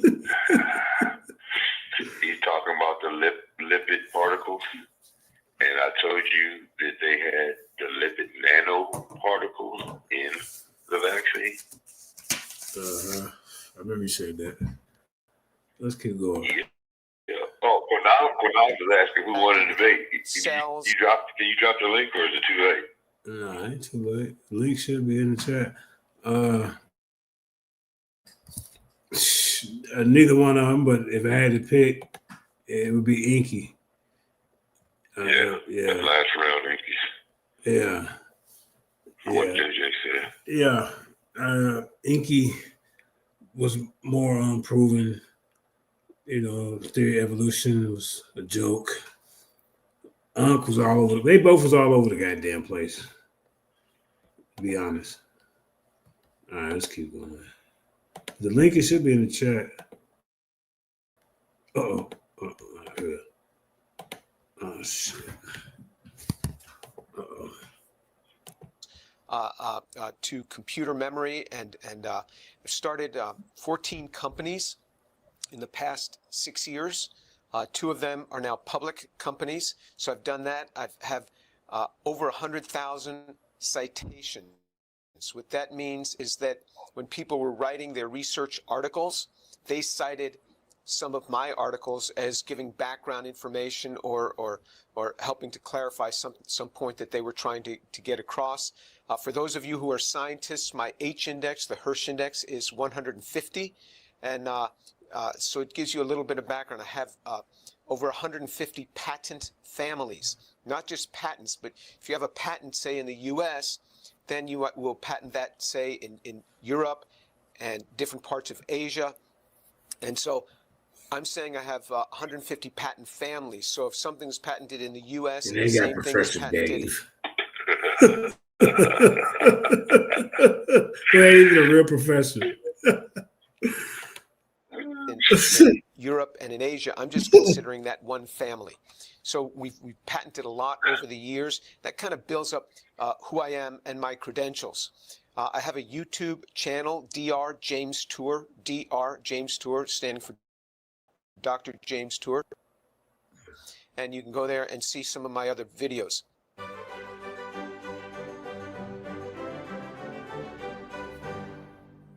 David Farina has released a video entitled Elucidating the Agenda of James Tour. That's Professor Dave. They don't even call him Professor Dave. David Farini. You hear me? Said he didn't even know his dude's last name. Talking about some goddamn Professor Dave. I mean, what are we doing? A defense of abiogenesis. So Dave Farina has a YouTube channel called Professor Dave Explains. And what? He's not even a professor. Professor Dave, explain it to me, Professor Dave. He's not even a professor, y'all. Look at this guy. He been trolling. Professor Dave. He done made about 50 videos trolling my guy, so he gonna respond. Look. About different areas of science. Well, in this video that he didn't just talk about his views on abiogenesis. He went right after not just the things that I had said, but as he entitles this, elucidating the agenda of James Tour. With all the intellect that we put into this, even if we could make them, we have no idea how to assemble them. So that's James Tour, and as we will see, he is very emphatic. This is Uncle them guy, Uncle Cedric guy. He ain't even a professor, y'all. No credentials, no patents, no citations. He just got 2.4 million idiots that follow him on. Now he up to 4 million that follow him on goddamn YouTube. That's it. He's a blogger.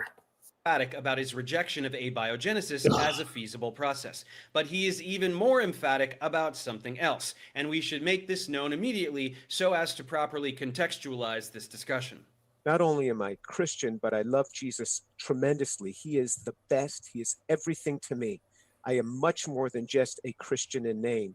Jesus Christ rose from the dead. He is the Son of God, and it's on that I based my faith. And I opened my eyes. I was on my knees. I opened my eyes. Who's in the room? Now come That on, man. Let's get past it. In my analysis of abiogenesis, because I'm a believer in the basic tenets of the Christian faith. Here, however, we see that Jim also spouts anti-evolution rhetoric. This is not surprising, given his devotion to his religion and his interpretation of Scripture, which is probably not 100% literal, but isn't 0% either, as he is very vocal in his belief of the resurrection of Christ and potentially even myths like Adam and Eve. So when we jump over into biology, a field in which he truly has zero expertise, we see his opinions devolve into a firmly anti-science stance. Now, this is a fundamental in the Christian faith, and I believe in the physical resurrection of Jesus Christ. Yeah, I believe that. But I don't ever bring that into my teachings on abiogenesis. I use pure science. But And see, this is what Ankh and them will do. Once you get them in the corner, oh, he believe in the Creator. He believe in God. No, but we're not talking about that. We're talking about your science, which you can and cannot prove, and you have done a lot of not proving anything. That I can't be objective. So what I'm going to do in this series, I'm going to address his video and just try to give a full teaching on abiogenesis over 14 different videos.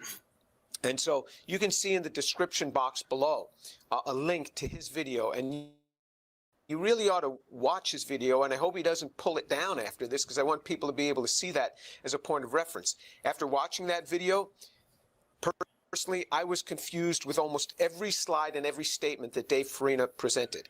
I mean, the only statement that I wasn't confused on was when he said James Tour is a respectable chemist. But after that, it was all downhill. He just totally trounced me. And I'm not here to offer a defense of me. I'm here to offer a defense on my thoughts on abiogenesis.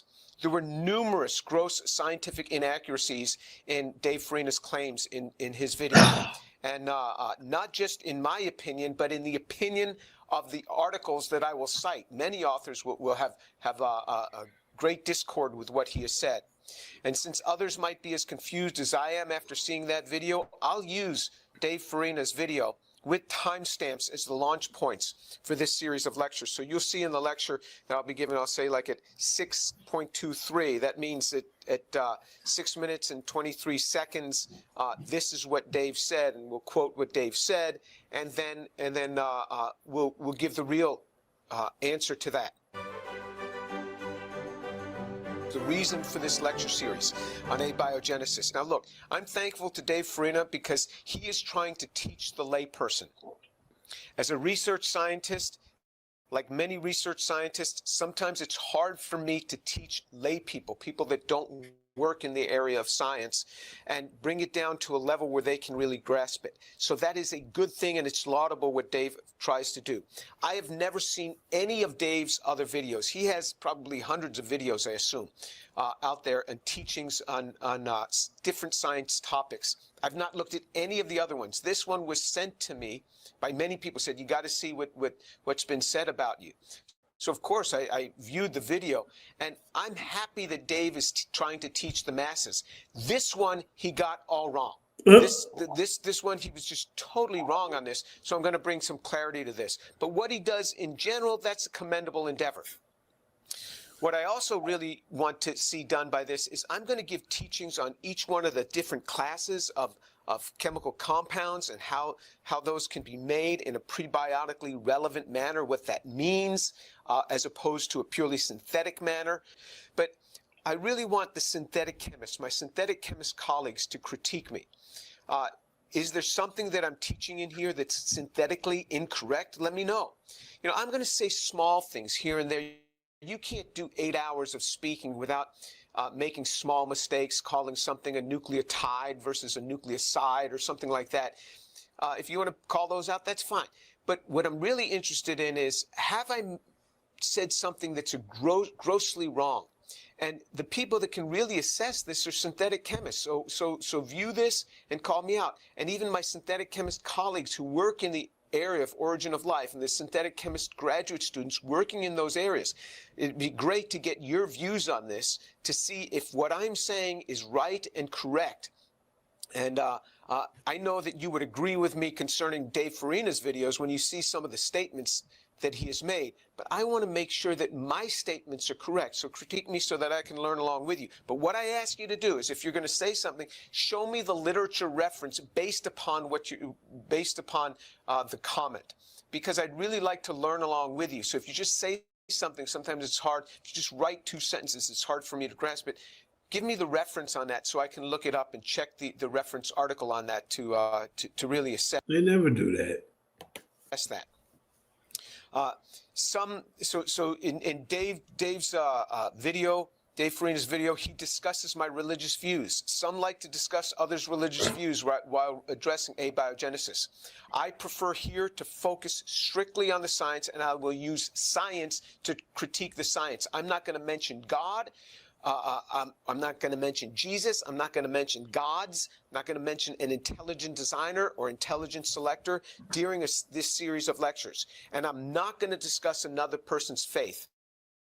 Certainly on this topic, that is irrelevant. And that's their business, what their faith is. And I'm not going to try to assess someone else's agenda or their sincerity. That's not what I'm here to do. I'm not going to do that. Although it was done to me numerous times by Dave Farina, I'm not going to go back at it. Some people cite few papers. Like Dave cited 1 paper in his 46-minute lecture.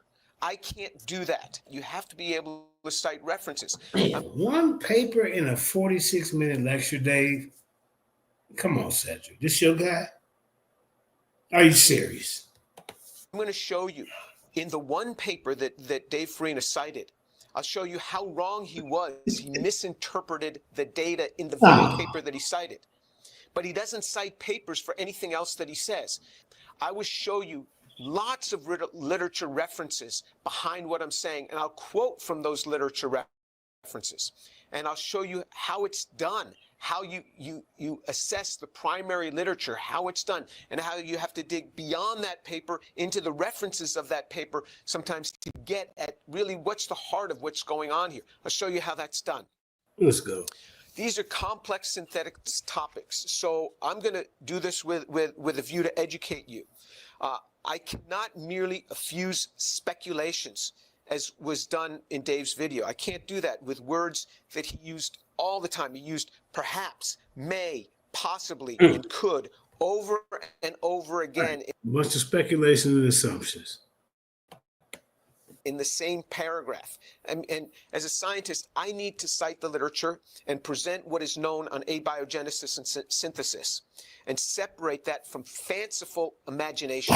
That's what I have to do, and that's what I hope to do. And beyond this little introductory thing, I'm never going to mention Dave's name again, except in the beginning of each video, just to set the stage why I'm making this series. And then after that, I'm never going to mention his name again because... You notice he don't call him Professor Dave Indigenous? Yeah. You know. No credentials added to his name. No credentials. You know, the other colleagues, yeah, we got Dr. Stephen Bay here, or Dr. whoever. They just call you Dave. Myers. Yeah, Stephen Myers. Yeah, we just call you this Dave. Who was it? Professor Dave. Man, come on, bro. They don't even call you professor. The only one call you professor is idiots like Cedric and Ankh. You know, this is not something just on Dave. I'm trying to bring clarity to the situation. I'm trying to bring clarity because I think that what was put out there was grossly inaccurate. Unskilled and unaware. Unskilled and unaware of it. In 1999, David Dunning and Justin Kruger published an article in the Journal of Personality and Social Psychology entitled Unskilled and Unaware of It: How Difficulties in Recognizing One's Own Incompetence Lead to Inflated Self-Assessments. And they showed this plot that's called the Dunning-Kruger effect. And on this plot, you can see that if somebody knows very little about a subject, very little, their confidence can grow extremely rapidly, such that they have really high confidence. This is important because when I listened to Dave's video, he spoke with this enormous confidence, and you hear this guy and you think, wow, he must really know what he's talking about. But he was clueless. He was utterly clueless. Like Cedric. And so So this really and how. shows that the person can know nothing on a topic, yet speak with high confidence. But then, ultimately, what happens is when they start learning more, then they start moving down and their confidence level will go down. So what I hope from this is that even Dave himself would see this and to see, wow, there's a lot of things that he doesn't know on this, a lot of things. And to have spoken so confidently, yet so wrong. I mean, Dave trolled this guy at least 50 videos, y'all. This is why he responded. Like some people, his team sent it to him, like, hey man, look at this guy. He got 4 million followers. You better check this out. I mean, you know, I'm here to try to correct that, and then hopefully he can move on up this slope of enlightenment, and really understand more. But just to speak confidently does not necessarily mean that people know a particular topic. Right. So again, I want people to critique me. If I say something that's grossly wrong, I beg your forgiveness right now. Correct me so that we can get and put the comments in there with corrections, with a literature reference, so that I can get that corrected, teaching this properly. I'd like to be able to do that. So I don't want to have wrong information just hanging out there.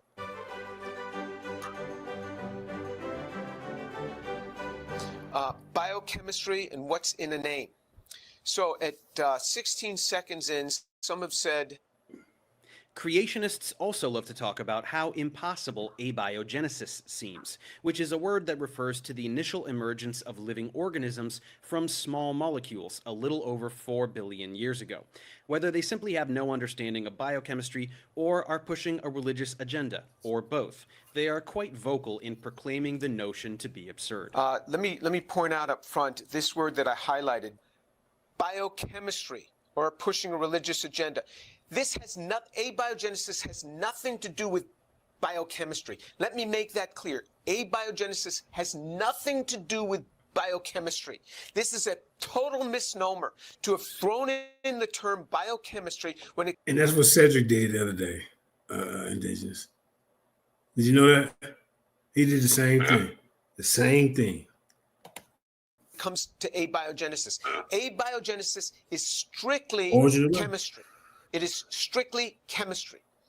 There's no biochemistry happening. It is before biology. It is abiogenesis, pre-biology. All right? This is prebiotic chemistry. So when somebody says that you have to understand biochemistry to be able to get this, that's totally wrong. This is pure synthetic chemistry. That's what you need to be able to understand. It's not biochemistry. There's no biology going on here. Some of them like to pretend that academia is on their side, and their patron saint in this endeavor is James Tour. This is Cedric. Cedric got this dude posters on his wall, y'all. I guarantee it. Organic chemist that speaks out against abiogenesis. They pretend that academia is on their side. I'm not sure that they're pretending. And their patron saint in this endeavor is James Tour. This is the first time that I've ever been called, that I know of, a patron saint. I think a patron saint is a good thing. In my faith, we don't have patron saints, but I think they're well respected. So I guess that's kind of a compliment. I'm just glad that I've not been called an abiogenesis false prophet. Regardless, I don't plan any name calling in return. I don't. I mean, I'm just going to stick to the science. Yeah, stick to it, Jay. If I get excited about something, I'm just passionate. I'm not coming against anyone or calling anyone any names. Do you think? And I don't know that I've ever spoken out against abiogenesis. I don't think I have. I've just said that a lot of the work that's out there is fallacious. It's a fallacy. It's not real. Fallacious. And it's not. You know, Indigenous is a fallacy. It's not real.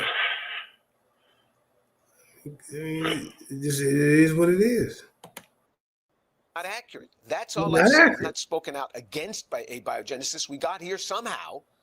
I'm just trying to bring clarity on what's really known in the field and say we really don't know this. People are making these claims, but it doesn't mean anything because it could not have happened that way. All right? And anyway, I'll just take the label of patron saint. I guess that's a good thing.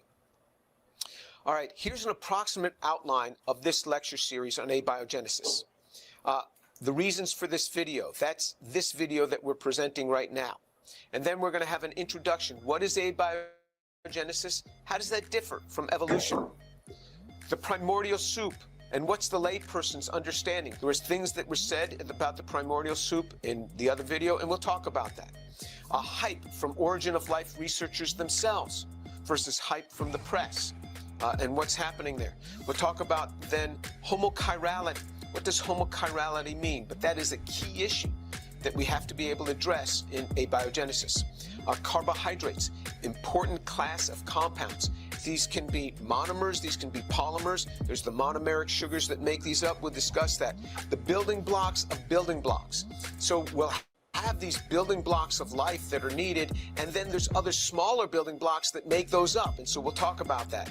Peptides. This next class of compounds. These are the things that make up proteins and enzymes, and we need the building blocks of peptides are amino acids. The nucleotides.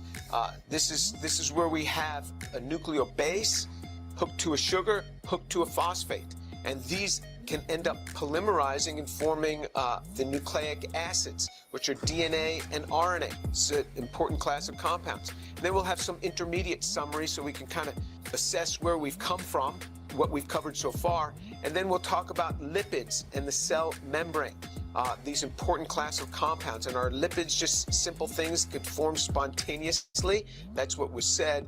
We'll assess that and how those might have been made. We'll talk about chiral-induced spin selectivity. Is homochirality necessary for life? Did systems have to be homochiral? And what chiral-induced spin selectivity is going to mean and the ramifications of that in the origin of life. Constructing a cell and the assembly problem. Let's take now all these pieces that we've got, and how would you construct a cell and put the whole thing together? And then we'll have a summary on this. How much can we project concerning life's origin? Much, little, or nearly nothing? And so we'll try to pull together all the lectures before that into one big summary. What I'm not going to address is the thermodynamics. I'm going to make reference to an interview that I did with Dr. Brian Miller, who's a thermodynamicist. Brian Miller was educated at MIT and Duke University. And you can see the description box below.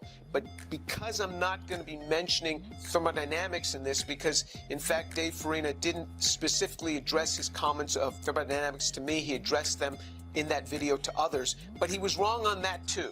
He was wrong on that. So what I'm going to do is just point out here that at 35 minutes in, he's talking about the second law of thermodynamics, and he says, look, things can order. When water freezes, it orders.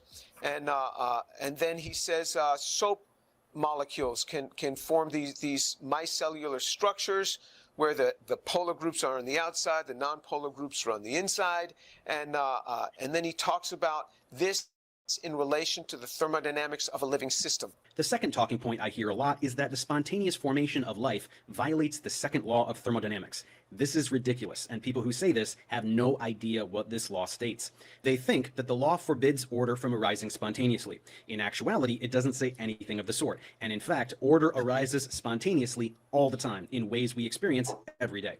When water freezes to form ice, the molecules go from a disordered state, moving around at random, to a highly ordered lattice structure with a specific geometry repeating in every direction.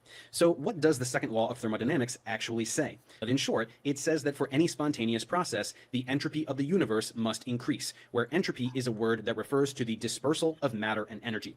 Notice that it says the entropy of the universe and not of a system. A system can produce a local decrease in entropy, but in doing so, the entropy of the universe must increase. So when water molecules form ice, or when soap molecules form micelles, they are adopting the ordered geometry that maximizes the electrostatic interactions being made, which releases as much energy as possible. Local order is generated, but energy is released. So overall, there is increased dispersal of energy, and the entropy of the universe increases. The same thing is true of virtually every spontaneous process in the body. He was totally wrong. I mean, totally wrong. Can you explain to the average listener the difference between what happens with ice and the requirement for life, and how all that relates to pre-biology, life's building blocks, and the requirement for life in the first place, where abiogenesis is before biology takes over? This is the origin of life, how that first living system formed. So people have argued that the origin of life can't happen because it's too improbable to have a lot of atoms in a state that corresponds to life. That argument is incomplete because there's also another driving tendency of nature. Yes, nature will... Remind me after this, I just want you to pull up something for me. And see, this is what I was going in and biasing them to 5 years ago. And I was showing them different patterns that I came across in my studies, right? And he had just brought up in his talking point.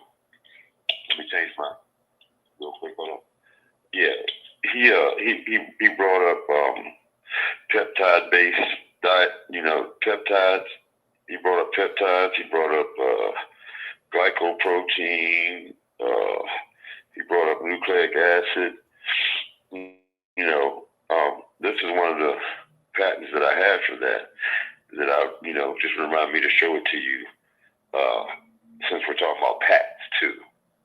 But, you know, they were swearing that there wasn't no patents on these viruses back then. Yeah. And I still have them.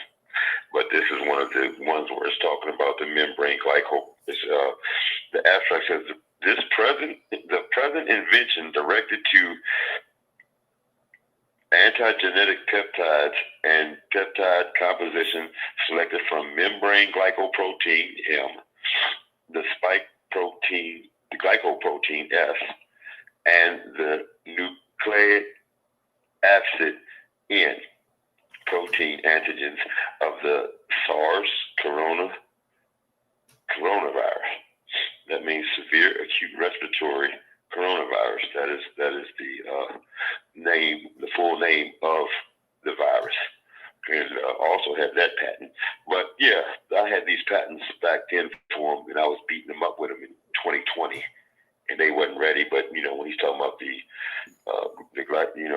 glycoproteins, and the nucleic acid, and you know, and just the peptides. You know what I'm saying? There's a patent for this, so we can show that either later on in this show or in another one. Okay. Right. All right. Typically go from order to disorder or from low entropy to high entropy, but nature also wants to go from high energy to low energy. And those two tendencies at times can work against each other. So the reason that water will freeze and turn to ice in low temperature is because the attractive forces between the water molecules mean that ice is a lower energy state than water is. Now, what happens is when water becomes ice, it releases heat into the environment. So when that heat goes into the environment, the entropy of the environment goes up by a larger amount than the entropy of the water goes down. But here's the problem. Life is a state of both low entropy or very high order, it's very improbable, and it's a state of very high energy. So for simple chemicals on the early Earth to become a cell, they both have to go to low entropy, a very, very improbable state, and they have to absorb energy from the environment to increase what's called their free energy. That's a physical impossibility that never, ever happens in the universe, except if it has help, which I'll get into. He says, quote, Professor Dave argues that the origin of life does not face thermodynamic hurdles. He states that natural systems often spontaneously increase in order, such as water freezing or soap molecules forming micelles, for example, spheres or bilayers. He's making the very common mistake that he fails to recognize that the formation of a cell represents both a dramatic decrease in entropy and an equally dramatic increase in energy. In contrast, water freezing represents a decrease in entropy, but also a decrease in energy. Look at that. More specifically, the process of freezing releases heat that increases the entropy of the surrounding environment by an amount greater than the entropy decrease of the water molecules forming a rigid structure.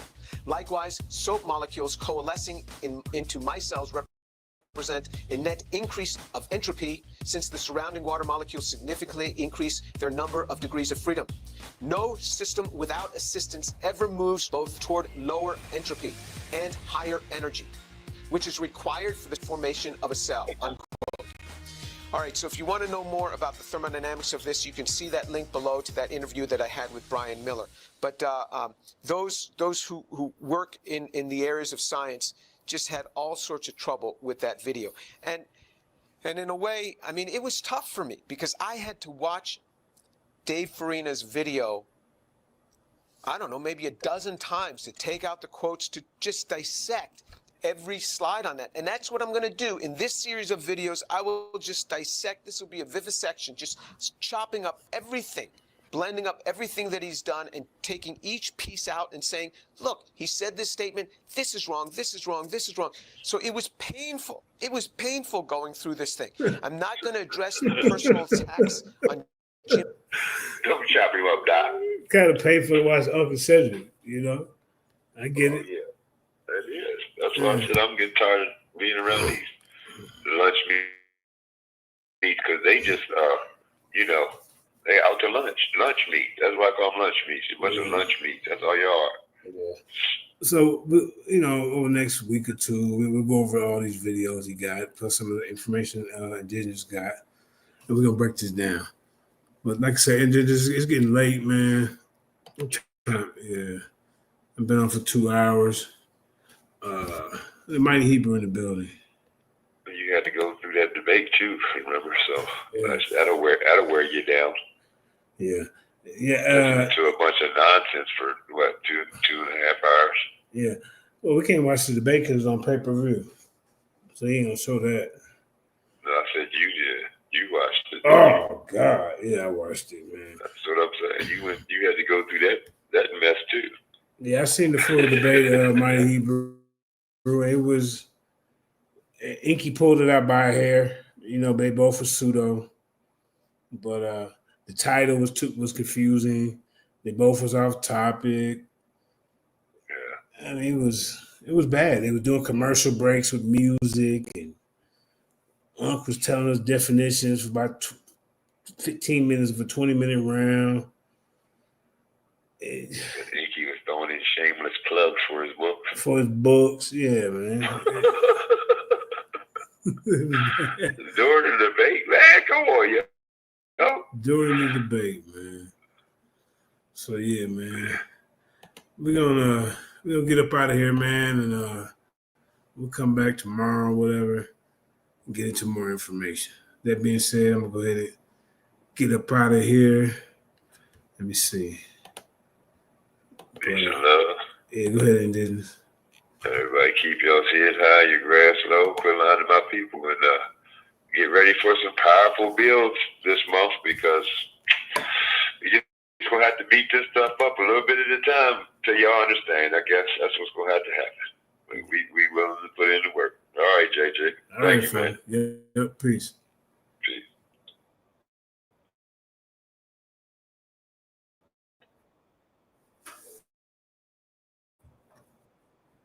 God's unchanging hand, because he helped Joshua fight the battle of Jericho. Yes. It's the old dot, Get out the lion's den. He helped get off the island. Let me get straight to the business. Yeah. Got them lions in the building. Yeah. Why you lying to the children? Yeah. Why you lying to the children? Yeah. RIGHTEOUS. Man, you know I've been to bed. Man, they know contest. Yahuwah, he do the bled. We will not see you tomorrow. Cause you cannot go to thought. All the sons and all the daughters. Standing hard with big manodas.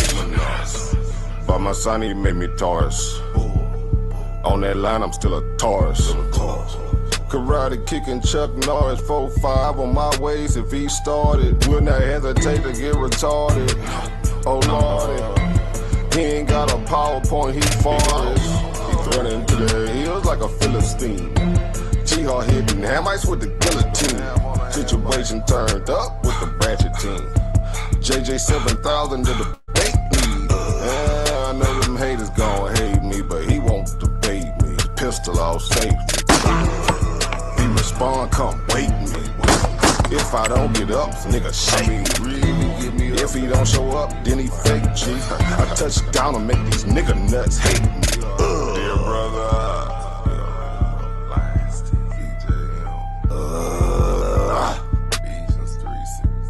ballin' and cry. from H-Time. Let me get straight to the business. Man, them lions in the building. Why you lying to them children? Why you lying to them children? Why you lying? You gon' cry, you gon' get it. Me, I'm like a frog, nigga, ribbit. Of course, it's in the spirit. I just got the Porsche, she can steer it. Michael caught the Rorschach and Willie. Lamborghini doors, you better not spill it.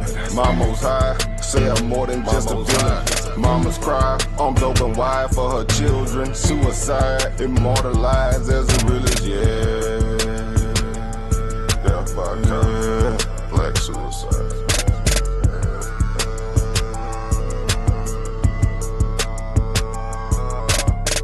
Let me get straight to the business. Got them lions in the building. Why you lying to them children? Yeah. Why you lying to them children? Yeah. R-I-G-H-T-E-O-U-S. Yeah. Man, you know I be there. Yeah.